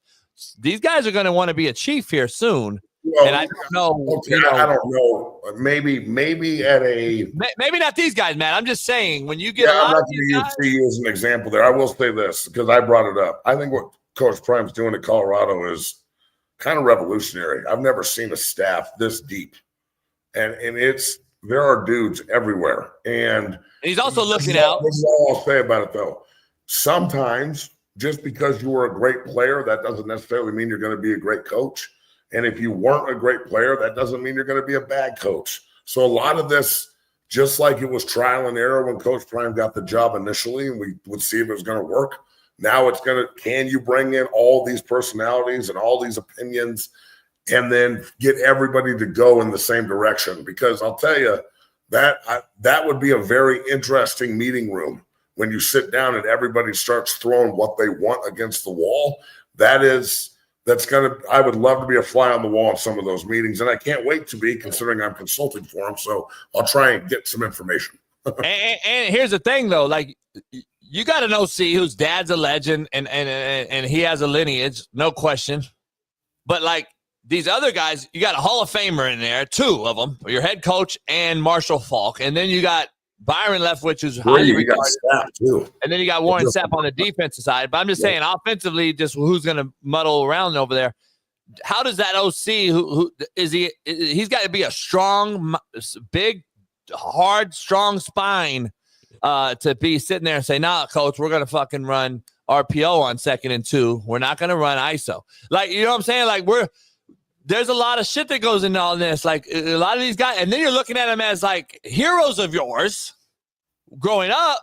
And then you're like, well, I still got to run my offense, Marshall. like, dog, it's a tough gig. And I think Deion's doing a favor. Deion's doing a favor to a lot of guys too, like Byron Leftwich, who for whatever reason is not coaching in the NFL right now. I don't get it, but he's keeping them relevant too. And I think that's a favor that we do to with each other as well, that a lot of people ain't going to talk about. He'll get a job, hopefully, because he's with Deion, and he'll be back somewhere or a head coach. So I think it goes both ways. So here's what's interesting, because I completely disagree with both of you. I don't think it's revolutionary. I don't think it's new. Who's he in the Aflac commercial with? Nick Saban. Nick Saban been doing this for a decade. Now, the thing is, Nick Saban was able to win at an elite level without a turnover. And I think what you saw last year with Damian Lewis, or the last 2 years, the issue with having a high-profile, super large staff like that is guys are all looking to move on to full-time assistant or coordinator spots. So you're going to have a lot of turnover from year to year. So it'll be interesting. It'll be interesting. Can it work? But we've seen it done before with Saban. Here's a difference, and I'll disagree with your disagreement. Saban had guys that were coaching 4-year levels and already were in that space. He wasn't bringing necessarily guys that hadn't been out a year or not coaching at the same level. He was bringing in guys like Bill O'Brien. Okay, he was the Texans head coach, but then he went to Penn State. So he was in the same space level, and then he came right over to him to be the OC. Same with Sark. Same with Lane Kiffin. Deion's bringing guys in, Marshall, who hasn't even coached yet. Warren Sapp wasn't coaching. Like, all these just a name. So that's I was talking more to the high profile. Having Lane Kiffin as your coordinator, bringing in Loxley, bringing in Sark when Lane's there. You know, I was talking more so like, because you guys were talking about managing egos off, in the meeting rooms and managing expectations. That's a good point. Yeah, right. I agree. I would say this. My one message to Coach, to Deion would be this: if you're gonna bring NFL guys in, then you got to be able to allow them to run the systems they're familiar with. I mean, you bring Pat Shurmur in as your OC. He's a career NFL guy, and you watch the Colorado tape, and it looks like he's trying to mimic college offenses. You know, so now you got Shurmur and Leftwich there. Those are NFL guys. They believe in NFL schemes. They believe in a lot of line of scrimmage adjustment, a lot of check with me stuff, you know. So he just got to be careful if he's going to bring those kind of guys in. Let them do what their expertise says that they're experts at. Yeah, I'm very eager to see how they handle this year with Shador and Travis Gone. You know, and bringing in a guy like Andre Gerard to work with the offensive line. I met with him the other day. I played with Dre, and he's a great friend. And it was, we're going to run the ball, we're going to smash mouth, but then you're bringing in Leftwich, and like, it's just, I can't wait to see how it's all going to work out. And they're not done. I still think Coach Prime is going to go out and try and get another big time name on the defensive side of the ball in the secondary and/or linebackers, and you can take that information and run with it however you want. Hey, Matt, you got 5 minutes? I got as much time as you need, dog. All right, Shaun, this one right here broke. I know our good friend Zach Smith's going to break his show. He's going to probably be his thumbnail. But the former Michigan and Ravens coach, Matt Weiss, has been charged federally with hacking college athletes' computer accounts for intimate photos. Weiss worked for both Jim and John Harbaugh. According to the indictment, he hacked over 2,000 athletes' devices for photos and information. I don't know how much information you guys have on this insight. I don't know what the photos entailed. I'm trying to figure out, and I don't know, Bailey, if you know, but is this like on some weirdo shit or is this recruiting shit? That's what I'm. What does intimate photos entail? Like he's looking for dick pics? That's what I'm saying. Is it intimate in a way that I can find out how to get this kid to Michigan to play for me? Or are we talking a whole nother weird shit? I'm confused on this. I don't know the whole. Here's what it sounds like to me. And I don't have any inside information. This is what it sounds like. You know how a coach will be active on Twitter and people will be like, oh, yeah, McChesney, cool O-line coach. But it's not actually McChesney doing the tweeting. It's your assistant or your analyst that has your one phone, and they're the one responsible for that. The only thing that makes sense is that he was helping recruit through some of the players on the team, and he had access to their phones, and he must have stumbled across something and got addicted to it. Well, the indictment says, just for clarity, the indictment says that he primarily targeted female college athletes. So this guy's a pervert. So he might be one of them computer guys. I don't know. He tripping. Yeah. Check. Matt, they've had. Hey, shout out to Jim Harbaugh. He hired some fucking legit hackers. I'll tell you, he's got a team full of hackers, bro. He's got a sexual predator hacker. He's got a guy doing analytics. Still in. Hold on. Are you guys reading this? Are y'all reading this? Yeah, well, let's read it, Shaun. I'll read it for the audio listeners real quick. Let me make it big. That's what he said, I guess, in this case. 8 years of this shit. According to the indictment, between approximately 15 and 23, Weiss gained unauthorized access to student-athletes' database for more than 100 colleges and universities that were maintained by a third-party vendor. After gaining access to these databases, Weiss downloaded the personally identifiable information and medical data of more than 150,000 athletes using that information that he obtained from the student-athlete databases and his internet research. Weiss was able to obtain an access to the social media, email, and or cloud storage accounts for more than 2,000 targeted athletes. This is not cool. I'm gonna go wipe my computer and my phone goddamn now. Hey, he going to prison. Oh no, for real. Yeah, he going to prison. Fucking real for real. Yeah, later. Oh yeah. Boy, gonna be woo. What he gonna take? Oh boy. Well, he think he had access. Well, when that door shut, woo. Well, yeah, when the DOJ is sending you mail, that's not good. When the DOJ, coach, when the header says former University of Michigan football quarterbacks coach and co-offensive coordinator is on the DOJ letter, it looks like a fucking resume going out to be aggravated identity theft too. So he's like, I bet he's stealing everything, bro. This guy is as soon as he walk in, all this information is available to all the inmates. Ooh, boy, he finna be somebody, baby. Hey, Matt, this sounds like a predatory attempt.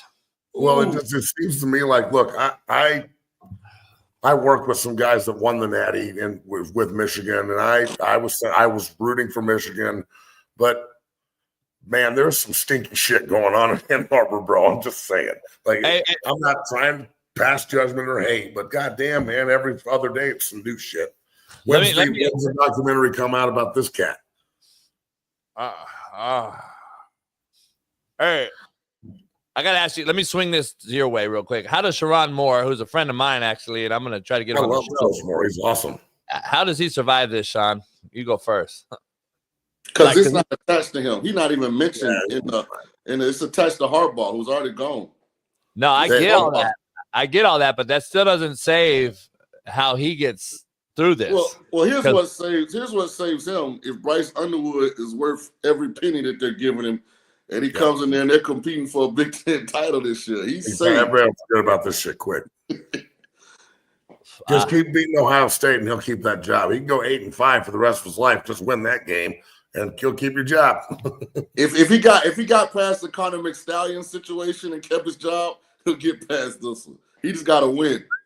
This is bad because right now, hey, look there's females trying to get Troy Taylor out of Stanford. I'm sure there's going to be females coming to get whoever. This is different though. This is deserved. Yeah, this is like the Department of Justice isn't a chick. It's an entity. Can you imagine if one of them girls was your daughter?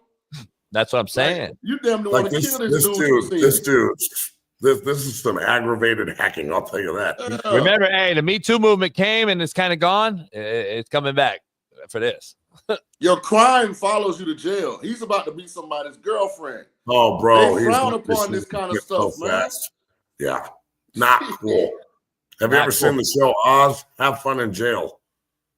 God damn, Matt. It's gonna be interesting. Real quick, Matt, let's get your take before you get out of here. We got to take a commercial break. Your the first day of the tournament was yesterday. The second half of the first day is today. If that makes sense at all. The second half of the first round will end today.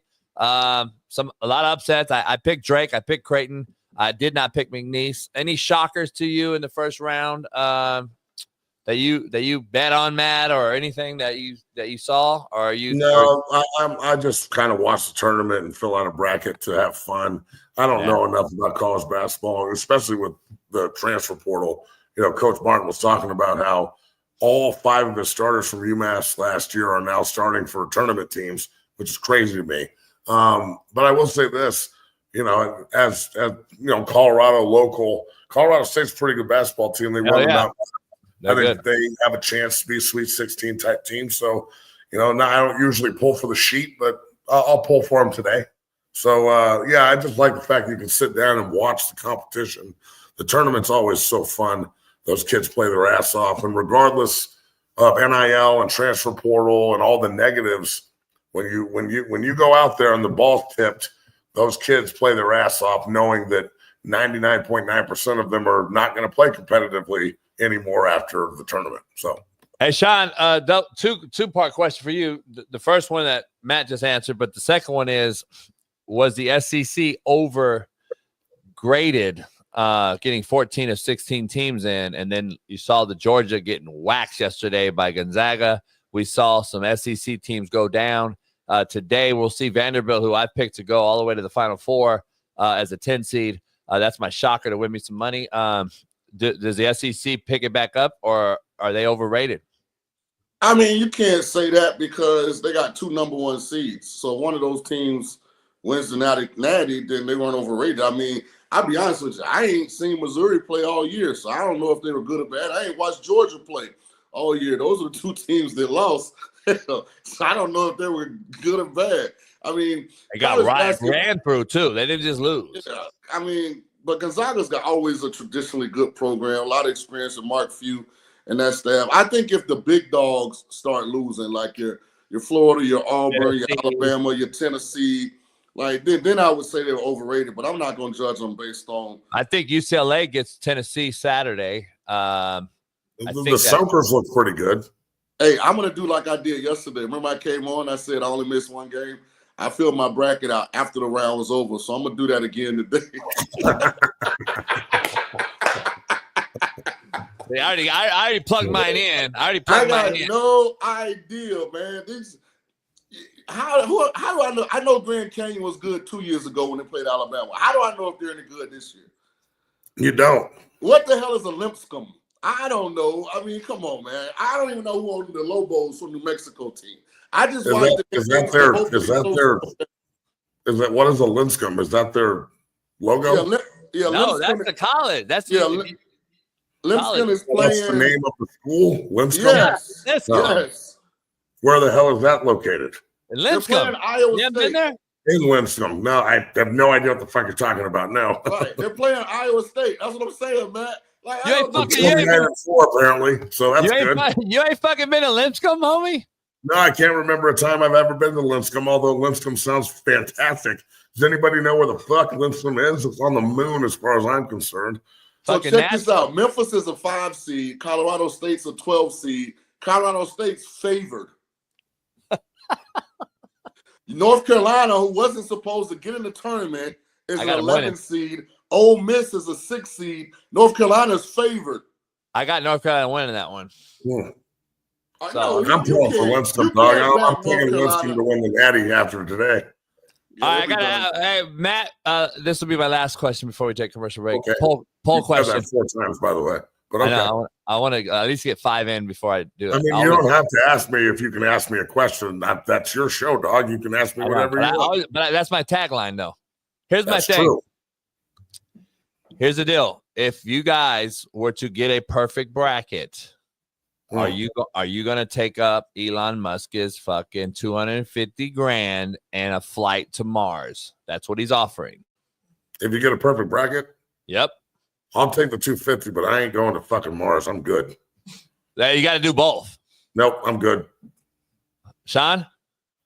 No, I'm gonna tell Elon, hey, listen, while y'all got this big scam going, you paying these people to burn all your vehicles so your stock price can go down.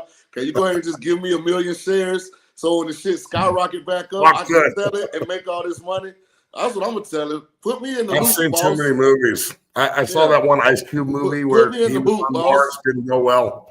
Yeah, I'm not going to Mars. Black people won't go in the ocean. You think you're gonna go out of space? Come on, man. That's not I ain't in our cultural I ain't going to Mars. lineage. Hey, guess what? So we know, I did some research. It's a 9-month flight there. And it's a 12 to 14 month flight home. What if you don't like it? Yeah, what do you do? Not gonna like it. There's nothing there. What are you gonna do? Hey, Matt, us three go there for 9 months. We're fucking going. I think we're going like speed of light, by the way. So our face is like this for 9 months. And then we get there. Hey, Matt, we get there. We're like this. All right, let's get home. I actually watched that Martian movie last night with Matt Damon. I'm definitely not fucking going to Mars after watching that shit. Hey, so we get there. We're like, all right, let's go home.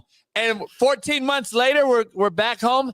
Like, well, what do we do when we're at Mars? Like, right? Like, what do we do when we get there? We can't go outside. Can't go golfing. We can't go to the club. We're just gonna sit there and look at rocks. They got bourbon. I mean, we're gonna go out and take rock samples. A red rock. And then I got to worry about floating off if I get out. No, there's gravity on Mars. There's no oxygen.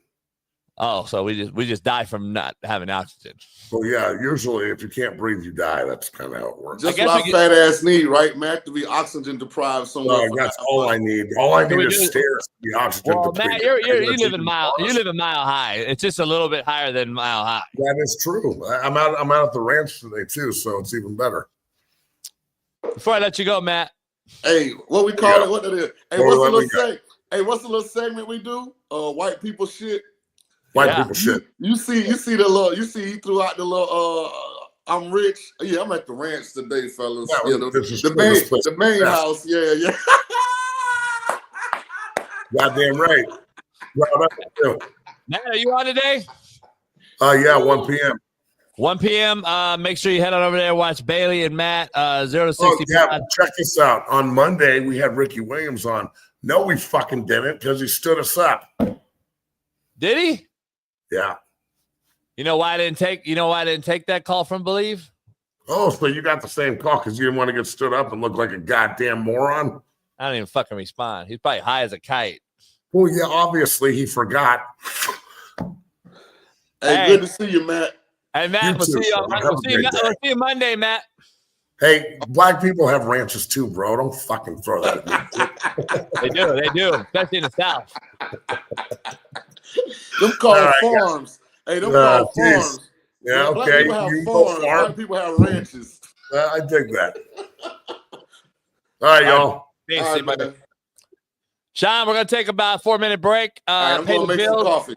Yeah, me too. We'll be back and forth with the great legendary Jim Harrick on the other side.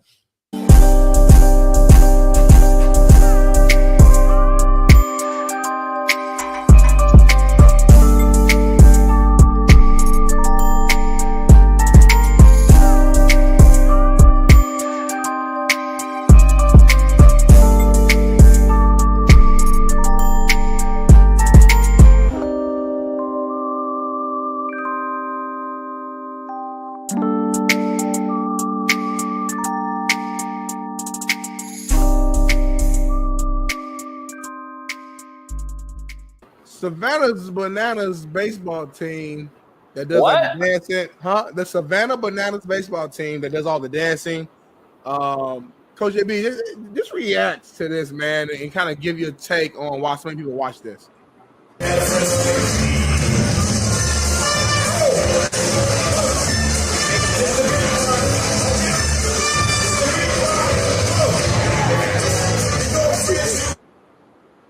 They're one of the more popular, sports teams. I don't know, like the Harlem Globetrotters for baseball is how I would compare it. And very popular. People love them. They literally sell out crowds, make a lot of money. A lot of these guys actually played, I think, baseball at some point for real, like maybe in college or whatever. Now they kind of do this thing for fun. But what's your take? Why do you think so many people actually like them?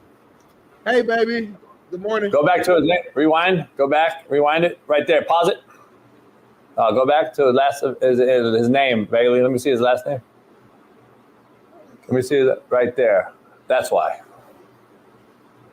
Because he sucks cocks. Because he's a gay. This is gay. Suck cocks. That's why. He has the perfect last name. The fuck are we doing here, homie? You a homophobe, homie. The fuck are we doing?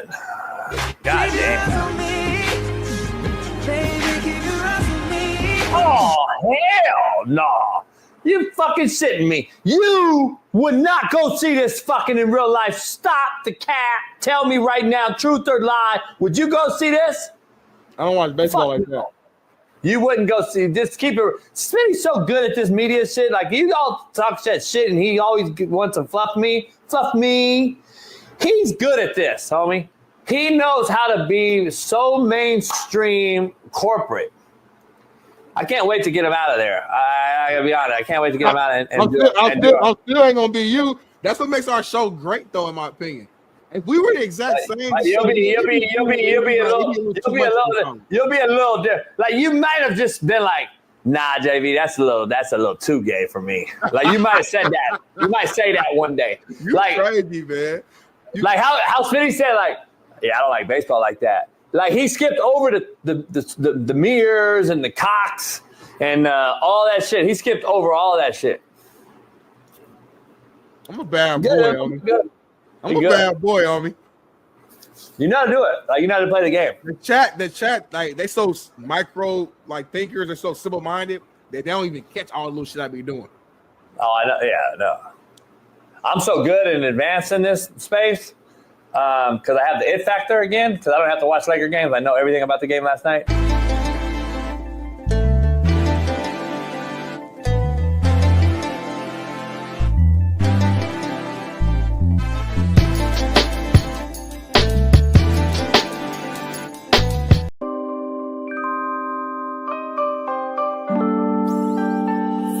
Ladies and gentlemen, joining us now is a man who spoke to every single NCAA college football 2025 team seemingly on the internet. From Last Chance U, national champion, Coach JB. Yeah, Coach. What's up, gentlemen? Coach, just great car, great stick. Thank you for pulling off to the side of the road. Hope you don't get killed here. Honestly, the side of the road, LA, I assume, that's not necessarily the safest place on earth. So we'll make this quick. How do you feel about all of these new coaches now in this NCAA college football 2025 game using your speeches to motivate these boys from one side of the country to the other, Coach? I feel broke. Yeah. Like, it's crazy. Can I get like a royalty or something? Like, Netflix already screwed me. I'm getting screwed by EA Sports now too? Like, holy shit. I hit him up. I reached out to him like, hey, trying to be cordial and nice. I'm a nice guy, you know me. Yeah. And I was like, hey, EA Sports, maybe I can actually be your video guy than to actual do a real video instead of using my name, image, and likeness. Oh, shit. And maybe I can get a little piece of the pie, but nah, it's all right. Just keep sharing my 500 million views of it. I don't mean to laugh at you, but obviously you are a hilarious, miserable person, and this is kind of is how it goes. Hey, Pat, I was actually chilling. My back went out yesterday, so I didn't even do my show today. So I just left my chiropractor, and I'm waiting on this damn cigar company to open. They're late, of course. I mean, come on. Shit. Okay, so life is good. Last question for me, because I know the last time we talked to you, you had not watched the Netflix series Last Chance U. You said that. You said, I've not watched it, but obviously you've heard from everybody. Now, do you see some clips that come across your way? You're like, I don't remember saying that. And then all of a sudden, oh, I killed that. And do you judge your clips whenever you see me like, I murdered that one? Nah. a broad came over to the house the other day, and I didn't really want to watch Netflix with her and chill. But she wanted to watch the show. We watched one episode. Okay. And I'm like, I can't watch this. Okay. And she was like, oh my God. I'm like, I don't want to watch this. It was the first scene of the cow scene or whatever. And I'm like, yeah, they only made about $4 billion off my name on this shit. I'm not watching Netflix either. So I'm spiteful right now, Pat. I don't want to watch Netflix. I don't want to watch EA Sports video game. I'm like, man, and I can't even get 40,000 subscribers on my YouTube channel. Well, you're going to the moon. We appreciate the hell out of you, Coach. Hopefully it'll get figured out, and we know the Netflix and chill thing, what that leads to. Bad backs, chiropractors. We appreciate you. Ladies and gentlemen, Coach JB. Yeah, Coach.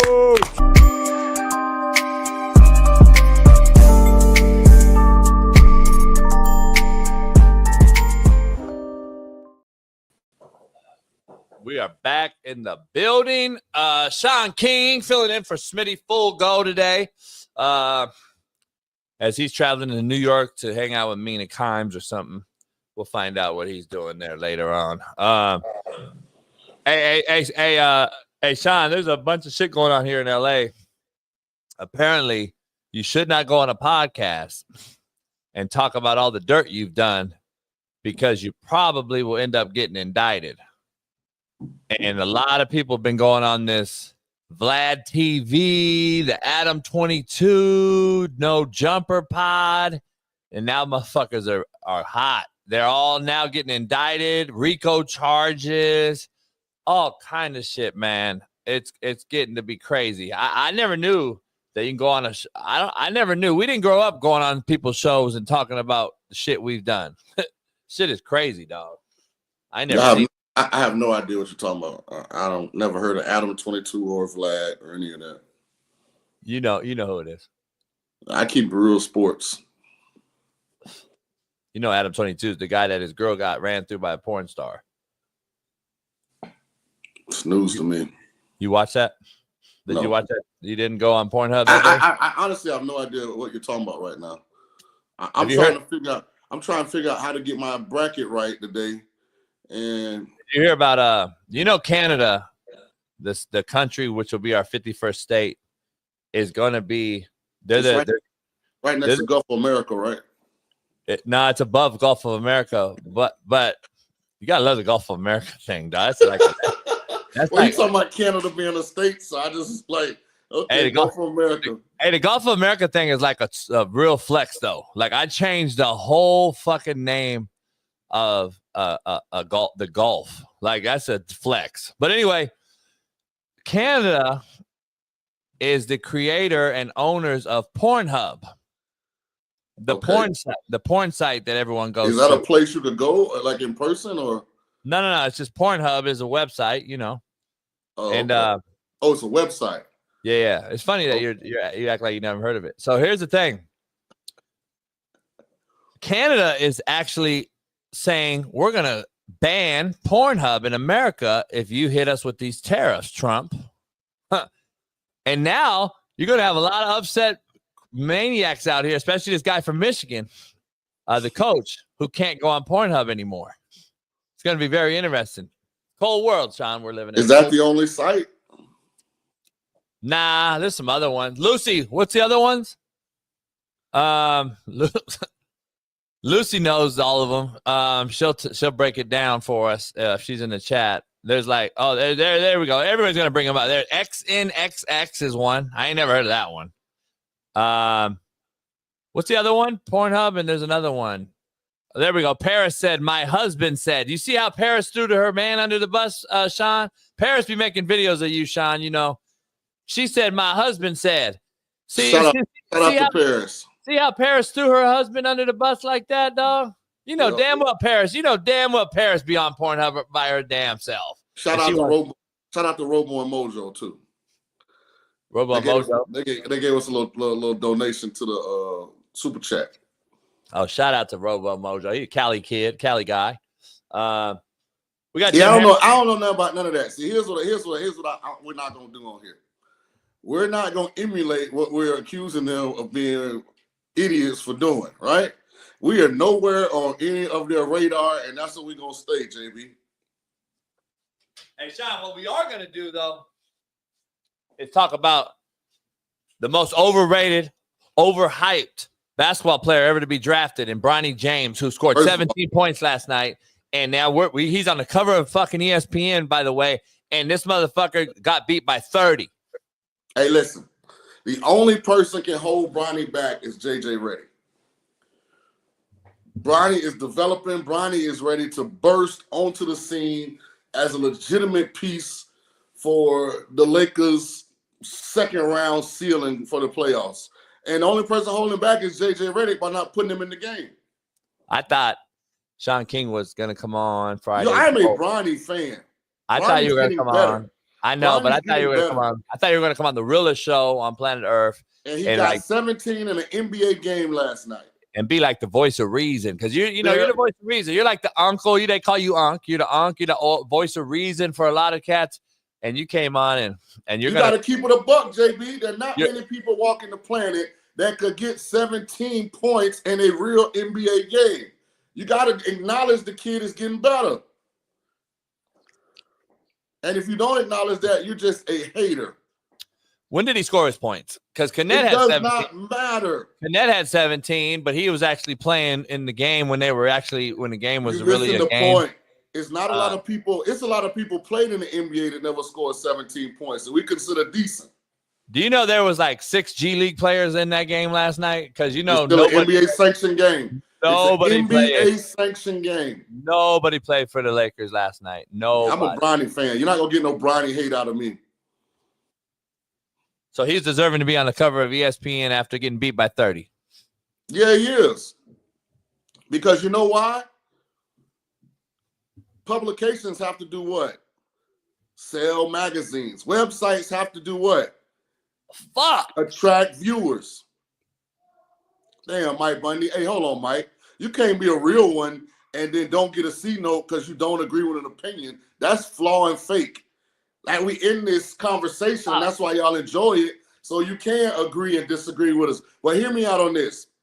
Mike, I'm not even mad at you, Mike. I'm not even mad at you, Mike. The one undeniable thing about Bronny James, no matter whether you like him or dislike him, if you think he's good at basketball, bad at basketball, he has a massive following. When Bronny goes in the game, every kid in there 20 and under gets their phone out because they came to the game to see Bronny. So now it makes sense that he would be on the cover of this magazine because you know what? A lot of 20 and unders are going to go out and buy the magazine just because Bronny's on the cover. So from a business standpoint, it makes brilliant sense. You know what? I could actually call, and this could be a total mess. Like this could be messed up, and like I could like confuse the two names that I'm about to tell you. And I don't think it'd be mistaken. I don't think it'd be a big mistake. But I could literally say Bronny Sanders. I mean Shador James. I mean Bronny James and Shador Sanders are one of the same. No, they're not. No, they're not. They're the exact same. No, they're not. Actually, they're the exact same.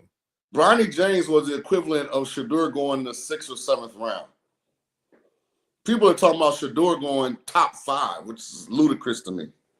Bronny James wasn't even the 3rd highest scorer at USC. I'm saying, but Bronny didn't go in the lottery.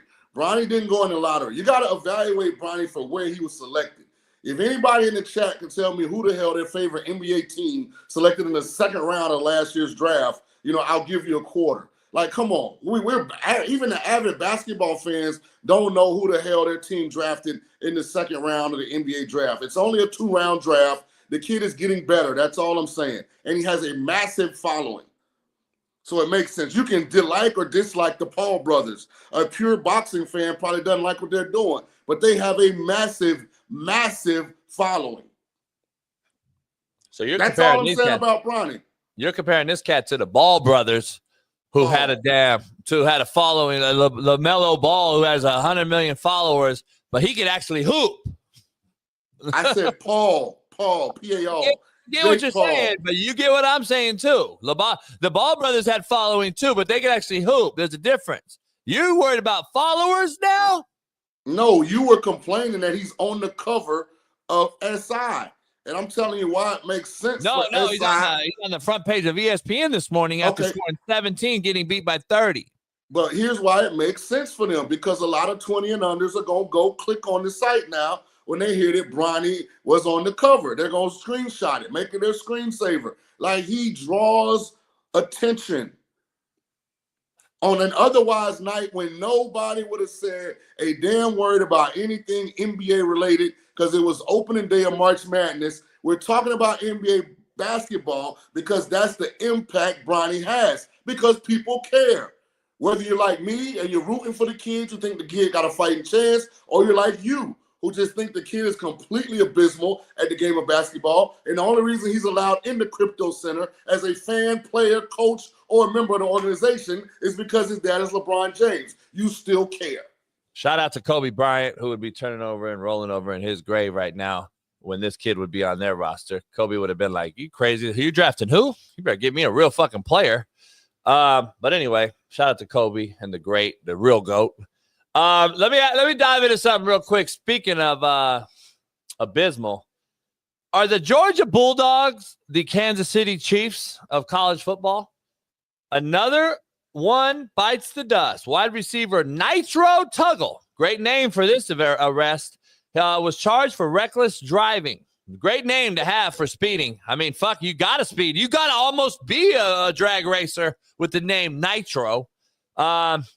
He ran his car into a fucking apartment building, and Nitro Tuggle and Marcus Easley have both been suspended indefinitely per the school release. Kirby Smart, man, just continues to have issue after issue, and I don't blame him at all in this. I blame the NIL, and it's not just Georgia. We're seeing it all over, but Georgia just seems to have a few more than everyone else.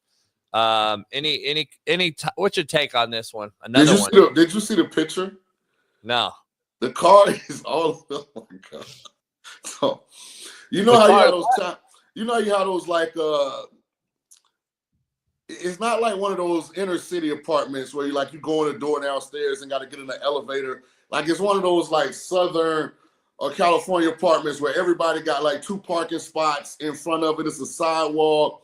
Dude, they are all the way in the apartment with the car. It's just ridiculous.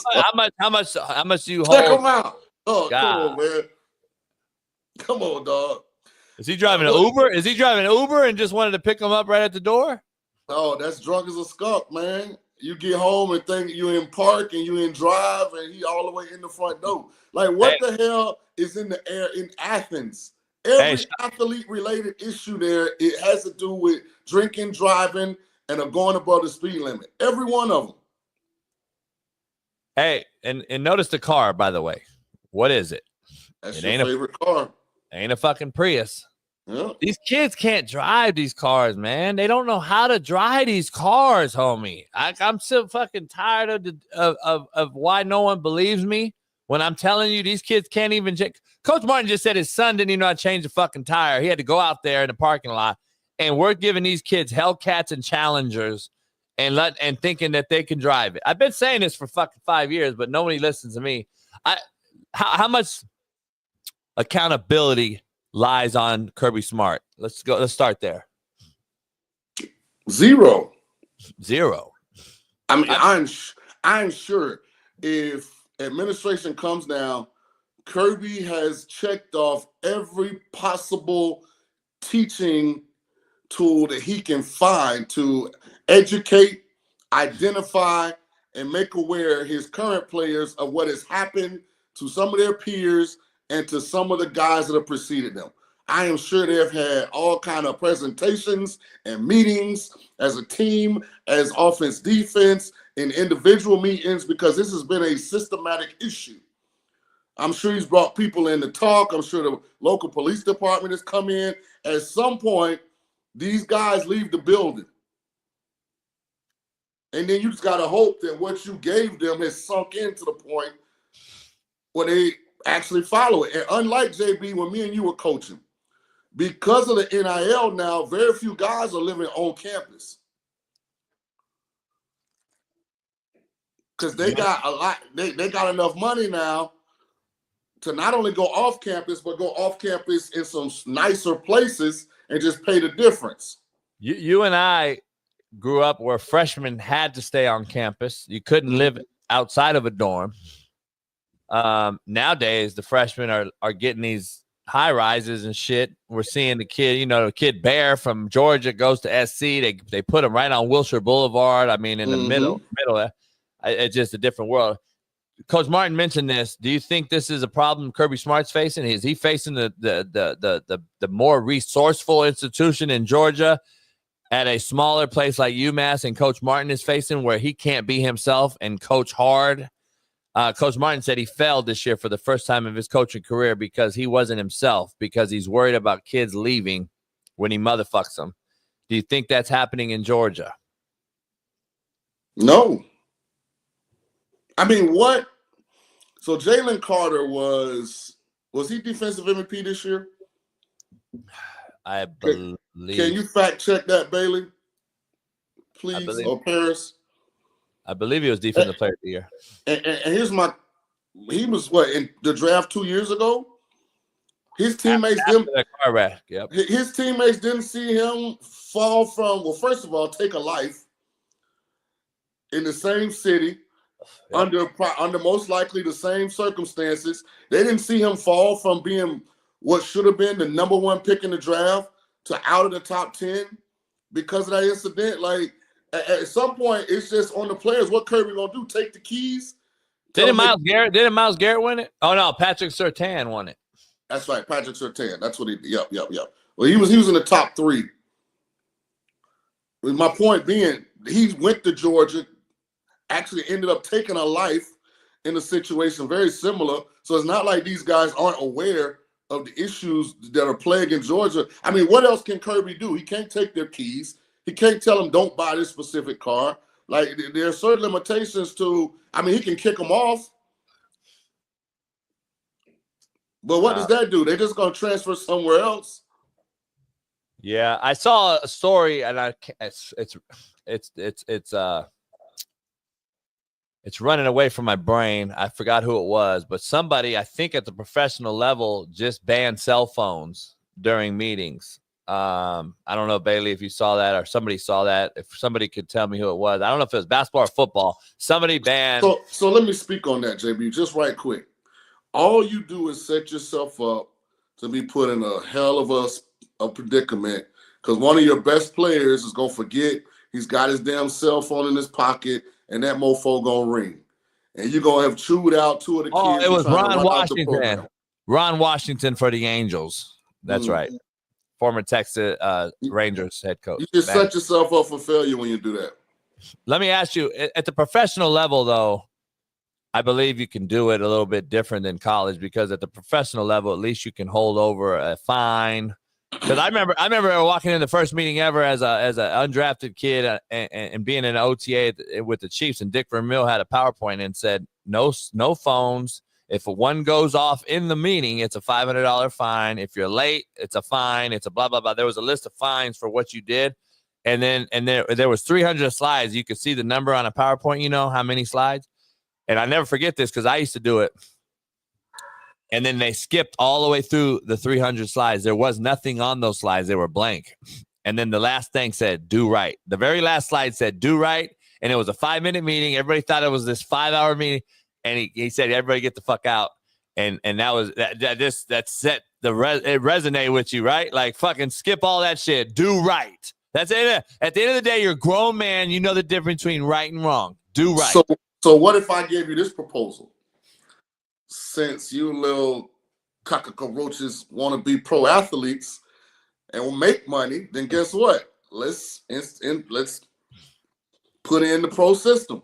If your ass ain't in class, that's $500.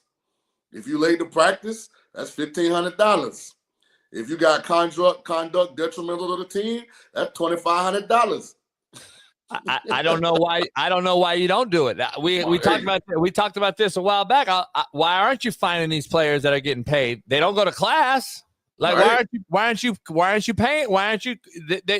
If they're going to miss a game, and I had a whole video go crazy this year when I went off about, nah, it ain't the same. You're paid now. You don't have there ain't no, you're clocking in and clocking out just as your mommy and daddy've done. Right. So your ass don't deserve, you can't miss no practice, no games. This is professional now, man. It's a great point. I'm just saying, I don't want to hear no bullshit excuses anymore. But let me ask you this. Can Kirby, for instance, and the only reason I brought the cell phone thing up was because you know where I was headed. Can he ban the car or the car type No, because I would imagine that, what is that, Dodge? Yep. I would imagine on some level they're a major supporter of Georgia athletics in some way, shape, form, or fashion. So one of these, every school has one of these car manufacturers right now. Right. So you couldn't justify telling the student athlete they can't purchase that vehicle. I'm sure that wouldn't go over well in Athens, because more than likely the same guy that owns Dodge Charger owns a couple other different brands as well. Yeah. Like Finley in Vegas owns Toyota, Nissan, a whole bunch of different, brands. Hey, is it true Vegas is a ghost town lately? Why wouldn't it be? Because, I heard it was the lowest, Super Bowl attended Vegas ever. Nobody was there. When last time you been to Vegas? 6 months or so. Man, price is high as giraffe pussy, man. They charge you for everything. $25 to park, $50 a night to park. Hey, my buddy's there right now. My buddy's right there right now. They got the motherfucking suite that was on The Hangover for $90. $90. I'm just kidding about that suite, but they got a suite at the where they at? MGM or something. They got a hell of a room for like $98. Vegas went from a mom and pop town. You know the engagement you get when you go in a mom and pop restaurant. You know everybody. You say hello. They sit down. They talk to you. So now it's a corporate town, and everything's about trying to squeeze every penny out of people. And what's happened was a whole cycle of people have come, and they fed up with it. So either the corporations are going to get the message and stop nitpicking people. Like if I'm playing $100 a hand, or if I'm playing $5 a hand of blackjack, what the hell you mean? If I go to a show with Tito's and soda, it cost me $35. I had a picture. Let me see if I could find it. Man, Harris had a pizza special. It was 2 slices of pizza and a Coke. And this is honest to God, JB. The price was like $43. All right. It's everywhere. For 2 slices of pizza and a soda.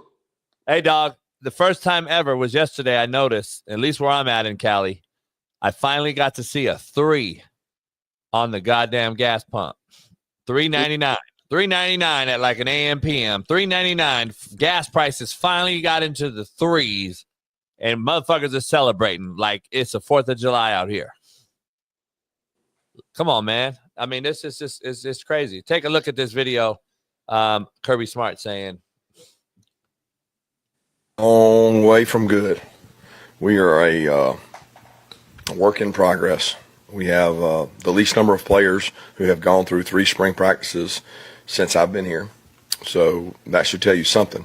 I asked the guys to stand up who have practiced at least 3 spring practices. So this obviously would make their 4th, and there was basically nobody standing. We have a very young, inexperienced group. We really can't practice to our standard because they're all tired. So like we go to practice and it's like great energy, great in shorts, guys learn what to do, and then we start going and it's like they can't go. We have to coach it. That's what they get. That's what they pay us to do, to coach them. They have to be willing to receive coaching. And on the whole, my whole preach after the practice was we got a lot of guys that put their hands up. They're offended when you coach them. I'm not talking about the freshmen. I'm talking about in general. So we had. He said they're offended when you coach them. I'm not talking about freshmen. I'm talking about in general. Shaun, he ain't lying.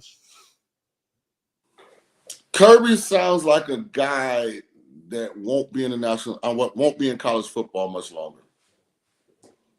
Oh, I agree. He's following Saban's footsteps. And it's just like Coach K and all these legendary guys. Coach Martin's talking about how to figure this thing out because he said he just failed as a coach his first year ever because he deviated from who he is. And then he said it, and we talk all the time, Frank and I. This is why I ain't coaching, Shaun. This is probably why you're not coaching. Like, let's be honest. Like, Noel Mazzoni's not coaching right now for one reason and one reason only. Let's just be real. We can't be ourselves. And then we got to figure out a new Noel Mazzoni, a new JB, a new Shaun King. And then is that really the guy that you want coaching your kid?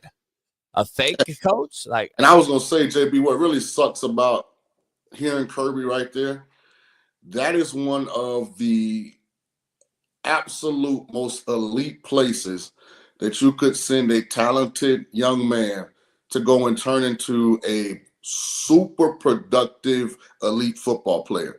The way Georgia under Kirby Smart identifies talent, gets it bigger, faster, stronger, teaches it the fundamentals of the game, teaches it how to play the game. I mean, they had usurped Alabama as the premier program in America.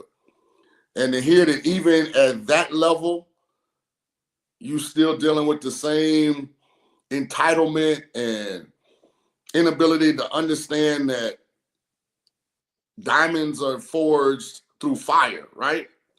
It sucks because now you're just going to get a kid that's not as developed, that's just talented. And again, I don't think Kirby Smart going to be in football much longer. I wanted to show you this because I didn't want you to think I was lying. This is at Harrah's. 2 slices of pizza and a fountain drink. This is Las Vegas, y'all. What does that say, $26.99? With 2 slices of pizza and a fountain drink. Shaun, I used to be able to go to the Rio, which at the time, back in the day, was the best all-you-could-eat spot in Vegas. Crab legs, all that shit for $10.99. Like 2 slices of pizza and a soda is supposed to be like a $4.99, $3.99 type deal. In Vegas right now, 2 slices and a pizza and a drink on the strip, and I'm sure it's not a big drink either. It's probably a regular fountain drink. $26.99. That's why there's nobody in Vegas. People like for $26, I could buy me damn near a bottle of shit. You can go to Costco, get a 1.5 liter of that Kirkland's vodka for the 20 right now. Hell, and get toasty.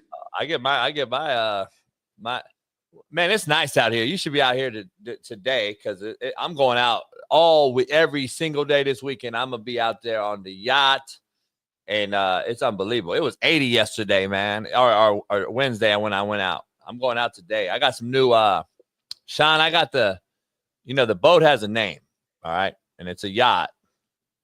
And you've been calling it a boat. Nah, I just do it to fuck with the fan base.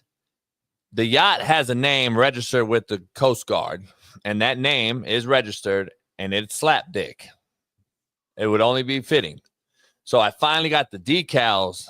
Okay. Professionally custom made, and we're putting them on today on the side of each side. Slapdick.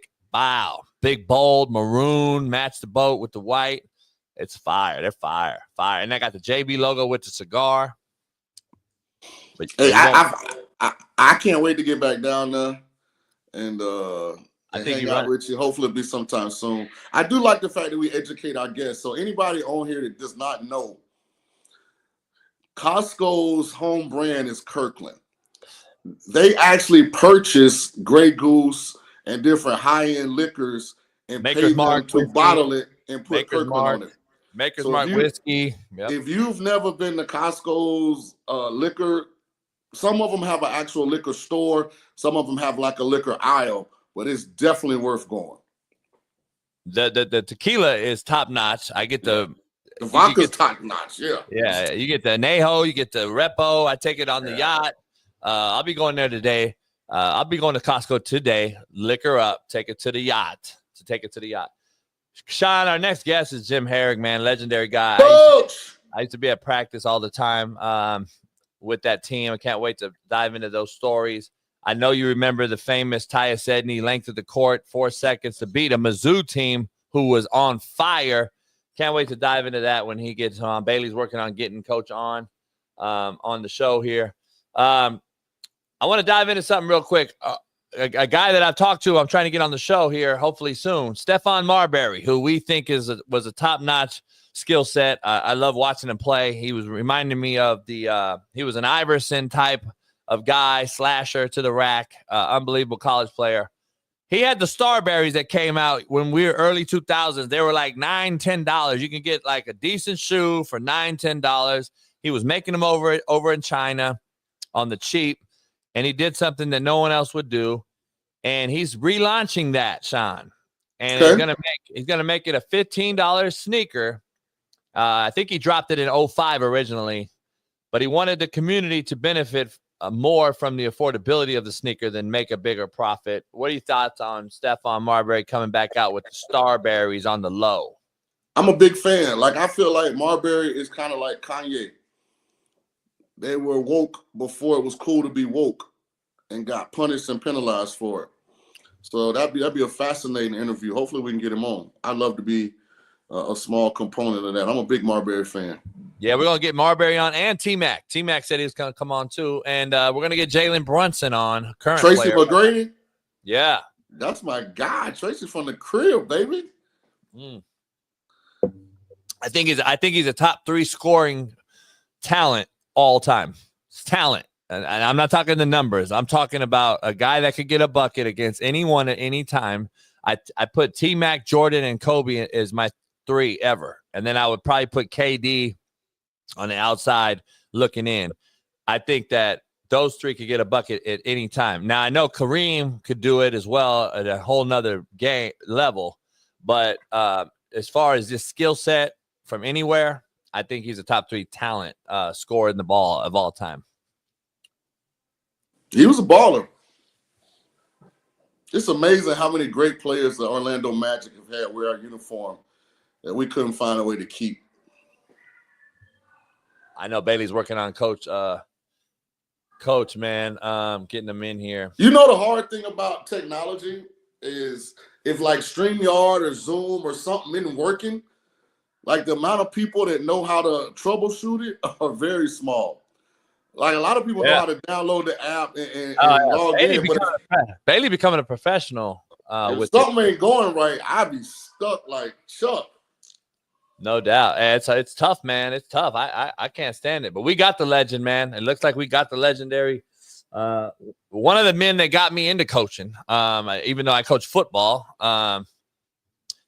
legend. I grew up at practice with him. He won't know that, but I'm going to tell him the story. But can't wait to get this man on. And UCLA national champ, did a hell of a job at Rhode Island, taking a team to go do some great things there.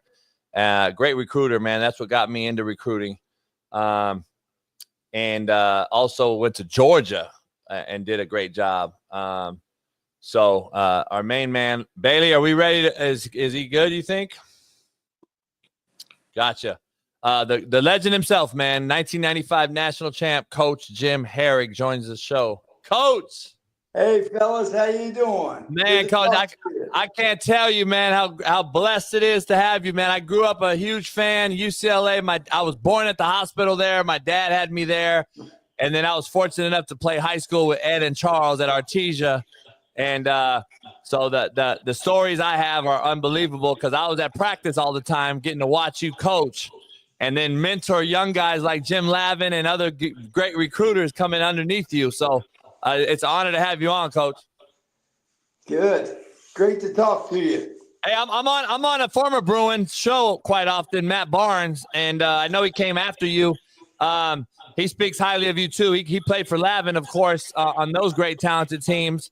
What do you think the biggest difference is right now between college hoops and when you coached and what is going on right now? You know, it looks to me like sometimes the guys are a little bit bigger and faster and stronger, but the game's the same. I don't know that it's really the game has ever changed. And the players haven't changed. They still want to win. They still want to be well coached. They still want to be together. They still want to have fun. And they want to really work hard. They want you to treat them fairly. So I don't think it's changed. Now, money's come into it, so it's probably a little bit different now. But I don't see too much of the basketball game changed. The only thing is the three-point shot has made a tremendous difference in the game. And everything's pushed down from the NBA, from the professional ranks. And, in the NBA, they don't have what we call help side, ball side defense, which is you can put a guy in the key and keep him there. They got to get out of the key. So it makes the NBA be able to drive a little bit. High school and college basketball has always been a medium range jump shooting game because you have help side, ball side defense, which means there'll be a guy in the key waiting on you when you drive. When the NBA, it's not in there. So the NBA has adopted a 3-point shot, and now college is copying it. And I've always felt you live by it, you die by it. Now, if you can have an equal number of layups, medium range jump shots, and 3-point shots and equal those out, I think that's the best kind of thing, because I've always felt you need to score in multiple ways. Layups, jump shots, 3 points, get to the foul line. And when you do all that, you're really hard to beat. Coach, you mentioned money. NIL is a part of college basketball now. For the first time, there are some rumors that Ace Bailey and Cooper Flagg may both opt to come back to school. So what's your thoughts on NIL? And if that happens, does that silence some of the critics of NIL? That will not, and that will not happen. I'm going to tell you why. Once this season's over, the agents, when you leave your honey and jam open on your sink and the ants come, thousands of them, that's what those agents will do. They'll come in there, they'll grab those two guys. And really, Cooper Flagg, he'll make probably close to $20 million next year if he's the first guy taken, counting all the shoot deals and sponsorships that he can get. And agents tell them, hey, young man, you got to hopefully and prayerfully a 15-year career, and that's it. So you better start making your money as quick as you can. They get you. The agents will get you. Now, I hope they would come back. I'm kind of a comeback guy, but I've had so much experience with these guys that the agents are really good at what they do. And when you turn your back 5 seconds, boy, they're all over these guys. So I think that is just what it is, a rumor. No doubt. Coach, I got so many questions. It's crazy, but I got to ask you, there's a few specific games that stand out. So the UCLA year when you guys had Michigan down with the great Fab Five and Chris Webber and everybody, and Ed went for 19, I believe, in the first half, and they couldn't stop you guys, and you guys were up pretty big. That game, they came back and beat you guys in that tournament. What stood out about that game? Because I thought you guys had Michigan that game. Well, we were up 19, and then the Loch Ness Monster, Chris Webber, he got hands bigger than you can ever imagine, came back. He's hard to stop, and he got him back in the game. They actually went up 8, but we pressed them and tied the score. And Eddie stole the ball and went down for a layup. If he had shot it, we'd have won the game, but he passed, as a good point guard does, he passed it to Ed O'Bannon. Jimmy King knocked it out of bounds and got him in overtime, and they beat us in the overtime. And from that, I took the lesson to Tyus Edney in the Boise State game, the second game at 4.8 seconds to go. I told him, I put my arm around him, walked him out the half court. I said, Tyus, I want you to have a crystal clear understanding. I want you to shoot the ball. And right then, Ed O'Bannon walked by and said, get me the effing ball. And Tyus looked at me. I said, no, Tyus, I want you to shoot it. I learned that from that Fab Five game that we lost, to make sure, because there wasn't enough time to pass the ball. But yeah, that was a tough, boy, I tell you, to lose a game in the tournament is really, really difficult. And you put all your effort, and it's just like in the NFL, losing a game in the playoffs, college losing the play, and you spend all your whole year, everything you got, blood, sweat, tears, guts. And then you come down with a heartbreaking, heart-wrenching loss. I don't miss those kind of losses. No doubt. But you learn, we all, as coaches, we learn from the losses, I guess, more than the wins. You, speaking of the Natty, when you go win it all and make that historic run, Tyus gets hurt, Cameron Dollar goes in. I remember it like yesterday, and I talked to Cameron to this day, doing a good job out here. But let me ask you, I've heard so many stories, and our great friend Craig had told me one that he asked you. So when you had that, Missouri was on fire that game. I tried to tell people, I said, if UCLA wins this, they're going to win it all because they're getting tested in the second round by a Missouri team who seemingly couldn't miss a shot from the outside that game. And you guys managed to stay in that. Most teams would have got beat because that team just didn't miss. And Tyus goes to length and wins it. What did you tell him? What's the story? Because I've heard so many. What is when they all came to you as a coach and said, man, what are we going to do when Missouri hit that shot and took the lead? What was the message you gave them? They turned and made the layup, and with 4.8 seconds left, 5 guys called timeout. And they all turned and they started walking towards me and burnt 10 eyeballs right through my head. And, I was driving down the street later that summer, and I said, hey, boy, that was a defining moment of my coaching career right there. You got to know what you're doing. Now, in 65, I saw Jerry West go the length of the floor in 3 seconds. So I used to have my high school team practice that, but I'd give them 4 seconds. I was coaching right there by the Forum at Morningside High School. That's right. And then I played a game once where a guy went the length of the floor in 5 seconds and threw it up and made it and got beat. So I learned from that. And then I learned from the Tyus Edney story and then I went to a pro camp and I saw a coach give the guy the ball underneath the basket and he turned, have to go the length of the floor. They gave him 6 seconds. And guys would go down there and kick it off their leg and run banana routes, and they'd get down there and miss the shot. And it's hard to do full speed. No doubt. But I had Tyus Edney. I said, Tyus, you do it. Zoop, boom, layup. Boop, layup. And guys would say, let me watch it. Let me watch it. Boop, layup. He's like a road runner. So we practiced that once a week. So I knew with all those 4 things, they came over to me, and that's what I said. I told them what I wanted them to do. I said, Tyus, I want you to shoot the ball. Take it to the rim. They won't foul you, and we'll see what happens. And a great player made a great play. Coach, as we fast forward, Mick Cronin, interesting motivator. He's patted him on the back. He's hit him in the back of the head with a baseball bat. He's tried everything.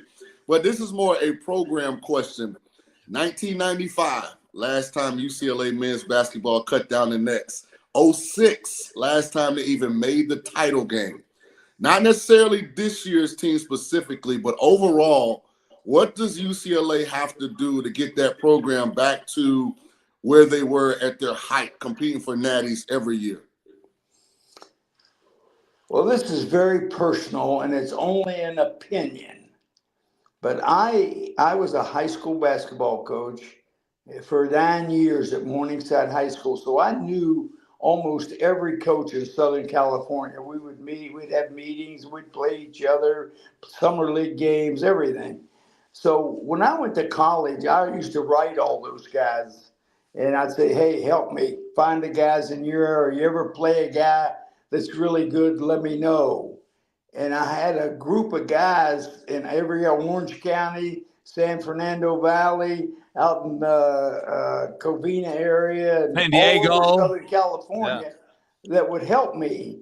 So I went to Pepperdine as a head coach, and I leaned on these guys. And went to Pepperdine, won the league 5 times in 9 years because these guys called me and helped me. Hey, you got to come look at this guy. You got to look at this guy. And I carried that on to UCLA. And I'm really very, very partial to Southern California. There's 660 high schools in Southern California you can drive to and be home at night and sleep in your own bed. And if you can't recruit that, so I made a deal with my assistant. I said, we build a fence around Southern California.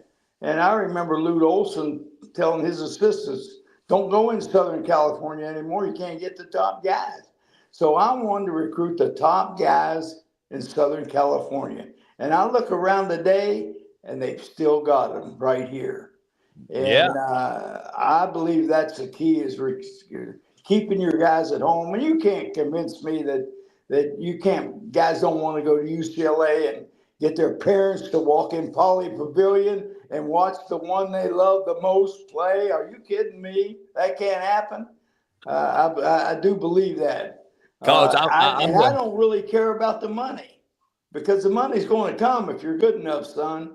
And, to convince guys that do it now and get paid later instead of get paid now and get a little bit later, get a little bit now and a lot later. And I think you can do that. I think you can convince kids to come to UCLA. It's such an attraction. I agree with you 100%. I've been saying it for a while, how USC football and UCLA basketball, even UCLA football, hell, should not be a powerhouse. When modern day kids and Bosco kids and all these talented kids here in LA are going to Alabama and Michigan and Ohio State, I'm like, we shouldn't be losing them. It just shouldn't happen. There's enough for all of us. Yeah, there's enough for all of us. There is. Coach, I got to ask you, I want to transition real quick. I appreciate you coming on here. The Rhode Island days, I followed you, obviously, and then you had a great squad there. I remember the tough loss against Stanford, I believe, and Mark Matson. You had you were up in that game. That team, you beat KU that year with Paul Pierce and them. I think they had a loaded team. You guys beat them and moved on. I remember that team vividly. And I was doing some big three work with Ice Cube and Catino Mobley is playing in that league. And you had Cat and Lamar and all these guys. How special was that run at Rhode Island going to a smaller school from a place like UCLA? Well, Lamar was on the bench. He didn't play it that year, but we had Cat, Catino Mobley, and Tyson Wheeler at the guards. We came within a bad call right there, a bad call. I hope you can see it. Guy still got the whistle lodged in his throat. He didn't make the call to take Rhode Island to the Final Four, but I had a magical year. Really had two magical years at Rhode Island. I had a great run there. The next year we had Lamar, and we went to tournament twice. It was a fantastic run. I love that place. And then you went to Georgia and had a hell of a run there as well. Speaking of the talent pools, Georgia for football wise is loaded as it gets for a talent based rich area. I think South Carolina, Georgia, LA are the three per capita most talent rich states. But you went to Georgia and had a run there as well. When did you say, all right, enough is enough?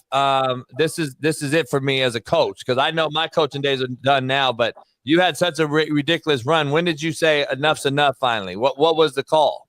My wife and I left Charleston, West Virginia when I graduated from college, and left our parents and grandparents and cousins and everybody at home. So I made a rule. I had three sons. I made a rule. I said, hey, you guys aren't allowed to leave me.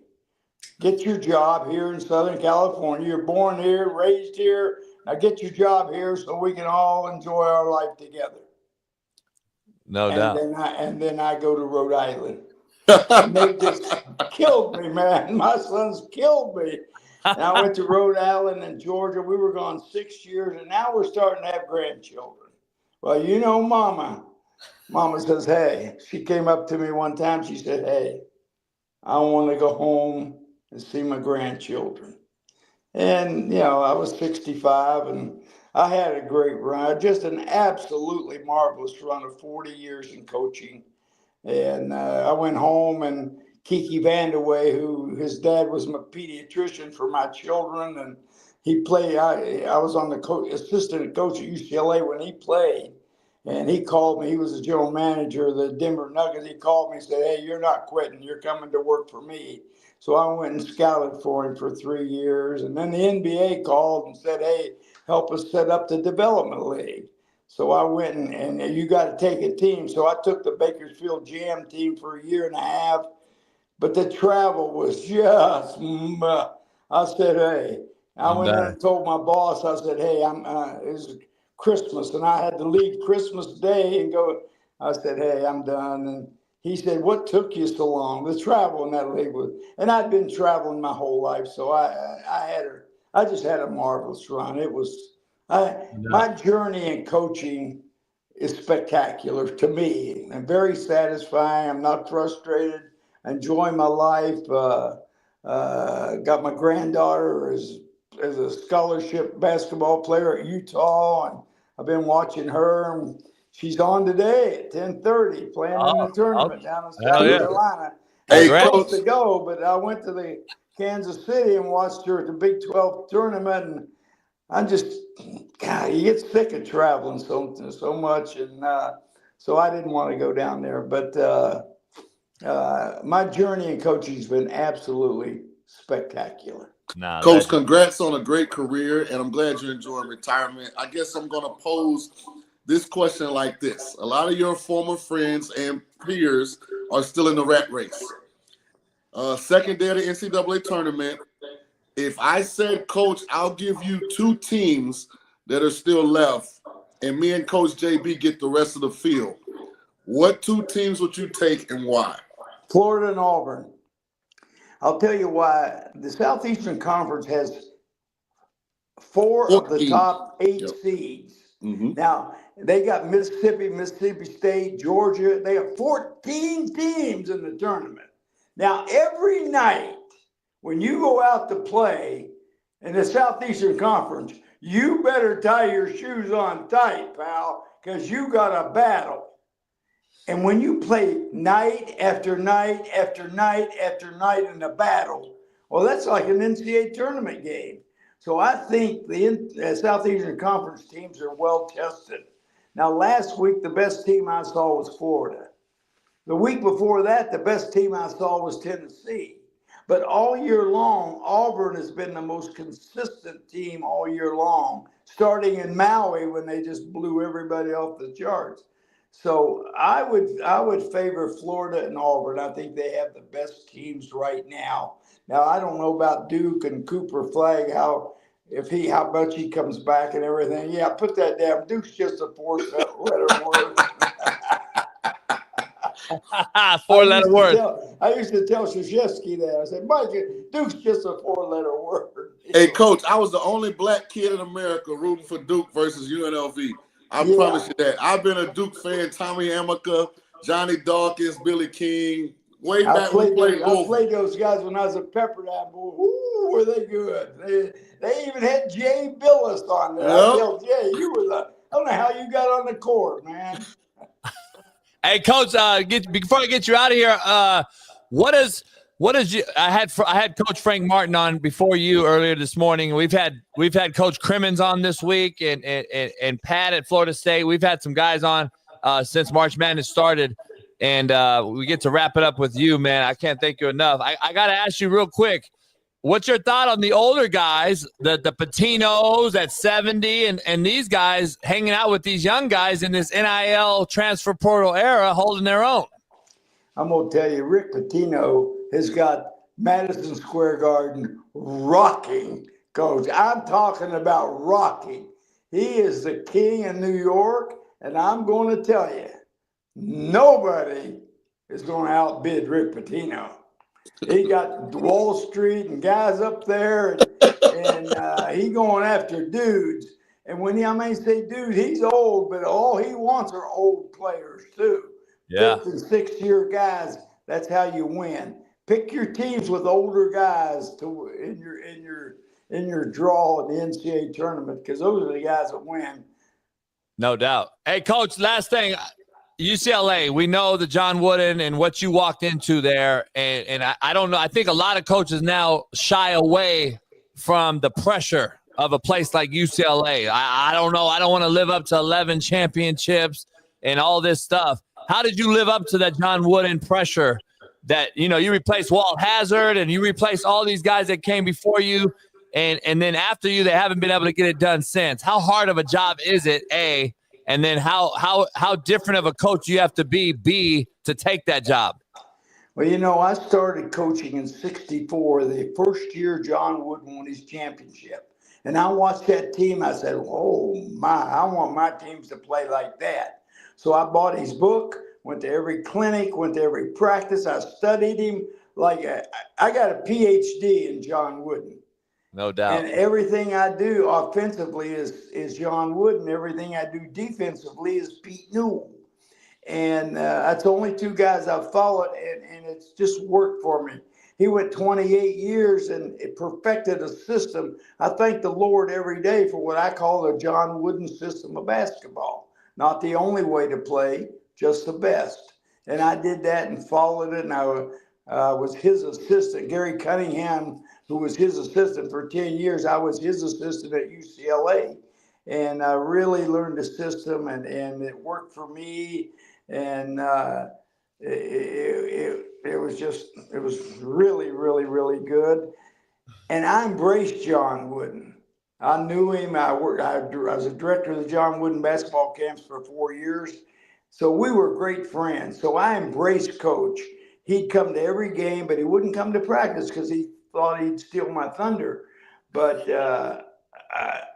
listen, if you're going to coach and you're afraid of the action, you better get your butt out. No doubt. If you don't want to reach the pinnacle of your profession, then I should have stayed at Pepperdine, which was the best job I ever had because I'm in Malibu every day. But anybody, I can't imagine a coach that doesn't want to coach at the highest level. And the highest level, by the way, before we let you go, Coach, is that 4-letter word, DUKE. And if we are healthy, UCLA. If we are healthy, I don't anticipate us having a single-digit game throughout the tournament. We're just going to win every game by margin and sweep what people think is an elite field and be crowned one of the greatest basketball teams in history. I've already played this out in my mind. Well, I'll tell you, guys don't play freshmen anymore unless you're freaks of nature like Cooper Flagg. And then KK's on that team too is really good. I've always felt you can win with one freshman, but two freshmen, whoo, boy, that's really, really hard. And we start 3 because the big African kid is a freshman too. And what I can't pronounce happens? his name. What happens with these 5th and 6th year seniors execute their offense so well? It's hard for them to navigate screens and things like that. So I would hesitate on that, but they've done it all year long, so I wouldn't doubt it. Cooper Flagg, he's a little different than most guys. Hey, Coach, you had so much talent. You had a young Toby Bailey, Jelani McCoy, J.R. Henderson, and you sparingly played those guys as freshmen, huh? They were just more athletic wing guys. Yeah, but I had J.R. Henderson and Toby Bailey, but also had Ed O'Bannon, Tyus Edney, and George Ziti, 3 seniors that on the off nights that these freshmen have, because they're going to be up and down, off and on. See, Cooper Flagg didn't like that. He's a freak of nature. He's really good, and I just think freshmen are hot and cold, and they have cold spells. But we'll see. We'll see. I don't know about that, but we'll see. Coach, I got to speak to Dick Vitale one day at Artesia High. I played there. Wayne Marino was our coach. I know you remember Wayne and those guys recruiting Ed and Charles and all those guys. And Dick Vitale said Ed O'Bannon was the best high school player he ever saw. In high school, he was unbelievable, shooting threes, rebound. Where do you rank him as a player?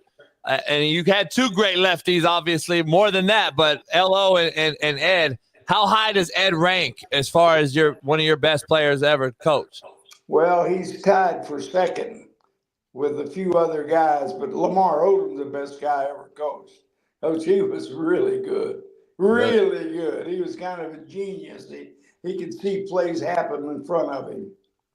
Damn. I've always wondered this. Did the Blue Bloods overlook Lamar? Like, is there a backstory to how he ended up? Jim Harrick's the best recruiter in Rhode basketball, man. Jim Harrick was the best recruiter in basketball, Shaun. I'm talking in that part of the country. You're talking about when Villanova, St. John's, Georgetown, all in their prime. Well, there was a story behind that. I had a great relationship with Lamar, and he went to Vegas. And about August 1st, the NCAA called Vegas and said, we're going to investigate the recruiting of Lamar Odom.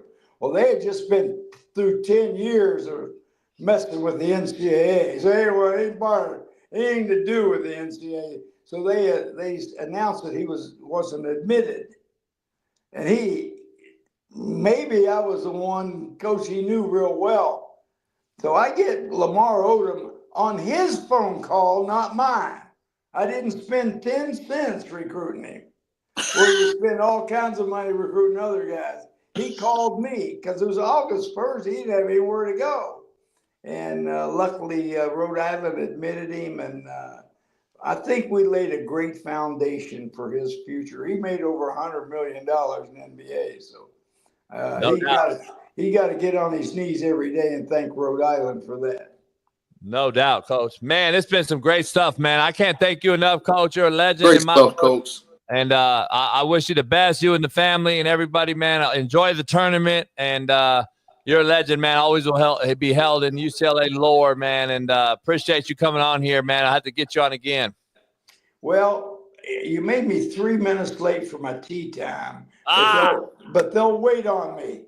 Thanks a lot, fellas. Hey, get them straight. Enjoy, brother. I appreciate you, Coach. All right. See you guys. See you both. Take care. Hey, JB, can I say something? Yep. To all these wonderful people in the chat.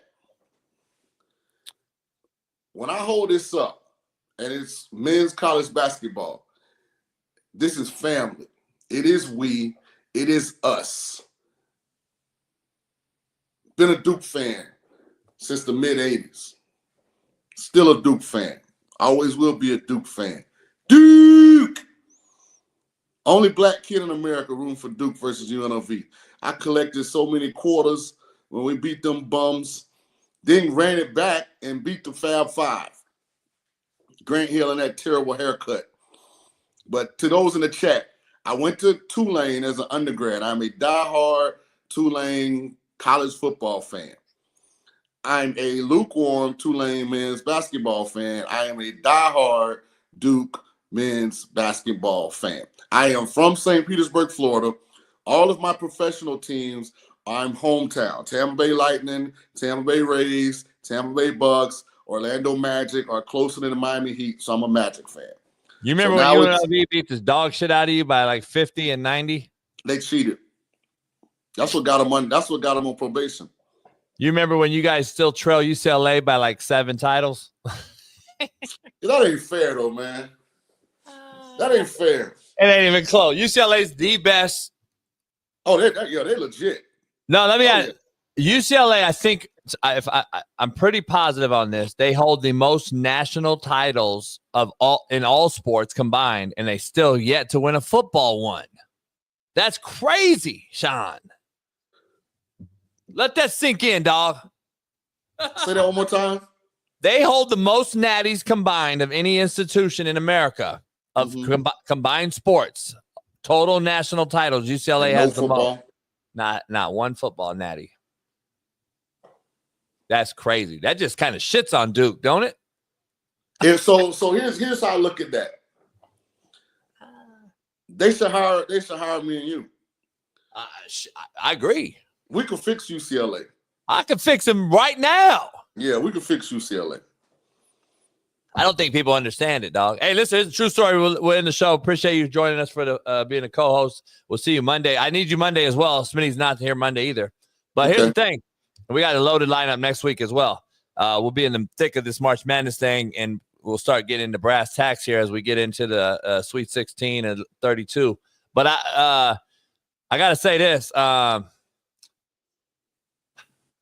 This is going to be interesting, man. I'm going to be honest. It's going to be interesting to say the least because UCLA holding all these records in the Natty. I don't know if it'll ever be done again. They called it the UCLA Invitational, Shaun, because every year they knew it was over. They had it wrapped before they even started the tournament.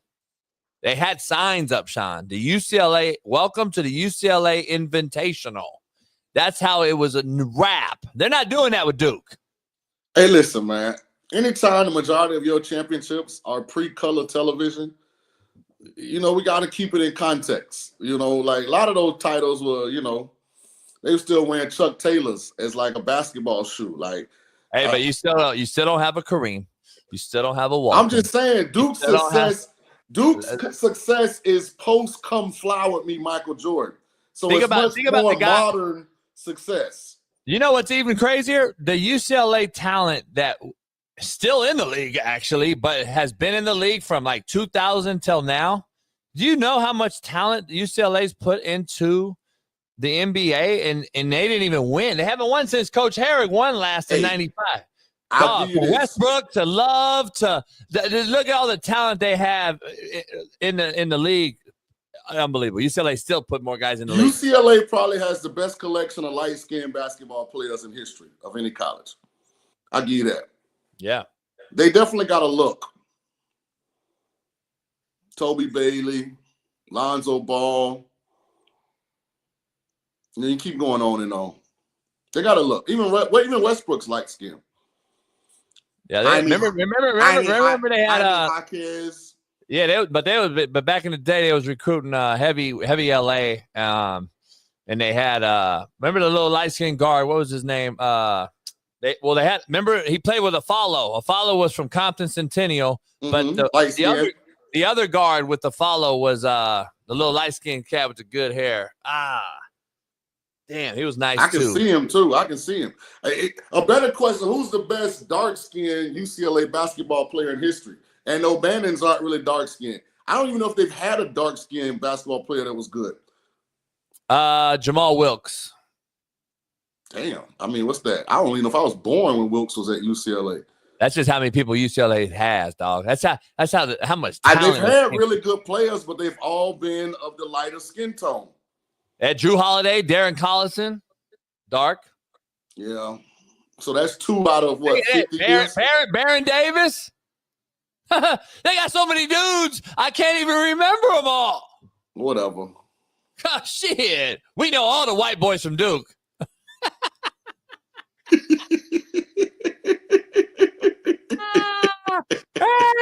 You know damn well they ain't got no dark motherfucker than Duke. Hey, I was waiting for you to see the irony in what I was saying. That's why I said I already know. Shit. Like a Leitner. Hey, we got Luell Grant Hill White.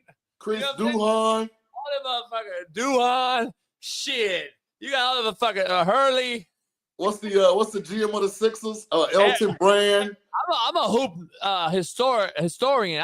You motherfuckers had Eric Meek, who was from Huntington Beach, right here. We had to whip that ass in high school. He didn't pan out. Cherokee Parks. Casey Sanders, dark skin. Like, we got a bunch of dark skinned guys, man.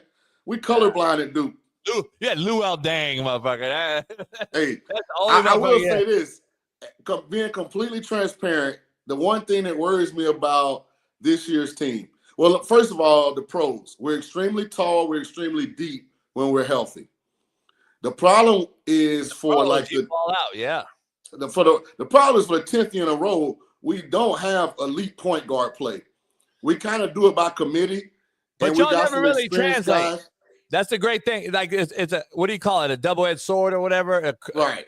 Like you had the great talent 4-year guys because Krzyzewski lived by coaching, teaching, mentoring these guys. They end up being great humans and fucking business owners and all. Great basketball players too. Danny Ferry never panned out. 10+ year career. Yeah, but never panned out. It was never anything more than a 7th man off the bench. You had, Grant Hill. He was good at his height, I guess. He was top tier for a while. Best player in the league before he got hurt. He was never the best, but he was good. He was good. Shane Battier was probably the best defender. Multiple champion. He was probably the best Kobe defender, but even Kobe dropped 50 on him on a night. But I'm just saying, you had some guys, but right now that was a narrative that existed in the 80s. That's completely untrue right now. So right now you got Kyrie, Tatum, Zion, but Zion's a bust. RJ Barrett, Embiid, he's a bust. You see my point? Yeah, all these guys, they just continue to be bust. Embiid went to Kansas, by the way, not Duke. Oh, my bad. Yeah. I'm talking about Zion. He a bust. Yeah. He's not a bust. Zion in shape. How you send a fat guy to New Orleans and say lose weight? Zion a bust. Come on, man. That's like Your sending best a player was crackhead. That's like sending a. Your best player was That's like Alaskan sending a- Assassin. What's his name? Alaskan Assassin. What was his name? Trayvon Langdon, baby. Yeah, Trayvon Langdon. that was your Yeah. best player. Him and JJ have been your best shooters. Hey, man, Jay Will might have been one of the top point guards in history till he got on the motorcycle. Yeah, I remember we that. got guys, man. Now, you got guys, but you ain't on UCLA. You ain't got no Kareem and Morton. Hey, Jared McCain was on his way to putting up big numbers in Philly till he got hurt. Kyle Filipkowski balling in Utah. Come on, man. We got dudes, man. Stop playing with us. By the way, Duke today by 40. They better. Who they got? Mount St. Mary's. Oh, shit. They shouldn't even be in the tournament. They got in there was a play-in on the play-in. They actually worried me a little bit. I'm trying to find out if anybody in the chat knows, is the Adebayo guy for Mount St. Mary's related to Bam Adebayo from the Miami Heat? No, I don't He's even think number 4 for Mount St. Mary's. I don't even think it's spelled the same because you definitely didn't pronounce it the same. You can only spell Adebayo like one way. It's not like a Shaun where you can spell it. Isn't it Abenjayo? I just go by what the announcers say. They say Adebayo. I don't know. I never talked to the guy in my life, so I just go by what the announcers say. By the way, let's bet though. Over under 32.5. You got him. You got him covering. See, here's the reason I got us covering. We play 10 guys, so even at the end of games that we're blowing people out, we still got guys on the floor that are in our normal rotation. So I think we covered 32.5. I think we make a statement. My only goal for the day, Cooper Flag, do not re-injure that ankle. That's my only goal for the day. I wouldn't even play him if you're that good. If you guys are that good, you don't even need to play the motherfucker till Sweet 16. I wouldn't be against not playing him. I'd be fine with that. You don't need him to win. You beat Louisville. I wouldn't take us to cover if he doesn't play, but I definitely don't care if he don't play. I got Houston winning it all. I already put They got no shot, JB. I already put a rack on it. It's a wrap. JB, here's why they can't win it all. They go through stretches where they can't make a damn bucket. But they don't get scored on during the same stretch, though. See, that's the thing, though. You're never going to shut Florida or Duke or Auburn or these teams down. They're too good offensively this year. You're not going to stop them. Coach Martin broke it down exclusively. He said they're not going to score on Houston in mass numbers like any other team would allow, though, when they do go on a spurt of not scoring. So come on. You're a really smart guy. I know that about you. I've been around you, and you smoked up all my cigars in person, and I'm on this show with you quite often. This is the same makeup of the Houston Cougars the last 5 years. Kelvin Sampson has done an unbelievable job, but every year they run into the same problem. You're not shutting Paolo Banchero down. You're not shutting Clayton Jr. from Florida down. You're not shutting Johnny Broome from Auburn. Like, those guys are too good. And Houston goes to these stretches where they just can't make a damn shot. And they always end up getting knocked out because of it. I ain't buying it. But anyway, it's been a great week. Great week. Great show. Shout out to everybody, man. Great guests. Next week's another loaded lineup, Shaun. Monday, we got some college basketball insiders joining us as well. So we're going to break down this tournament. Enjoy the weekend, man. And, all right, brother. If you go on the boat, stay on the boat. Oh, yeah, always. I'll see you Monday. All right, Bet. Appreciate everybody, man. Pound that like, subscribe, become a member, watch the videos over the weekend.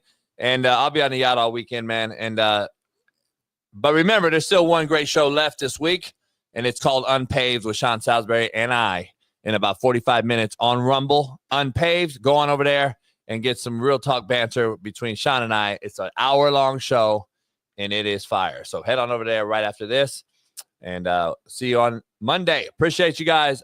Peace.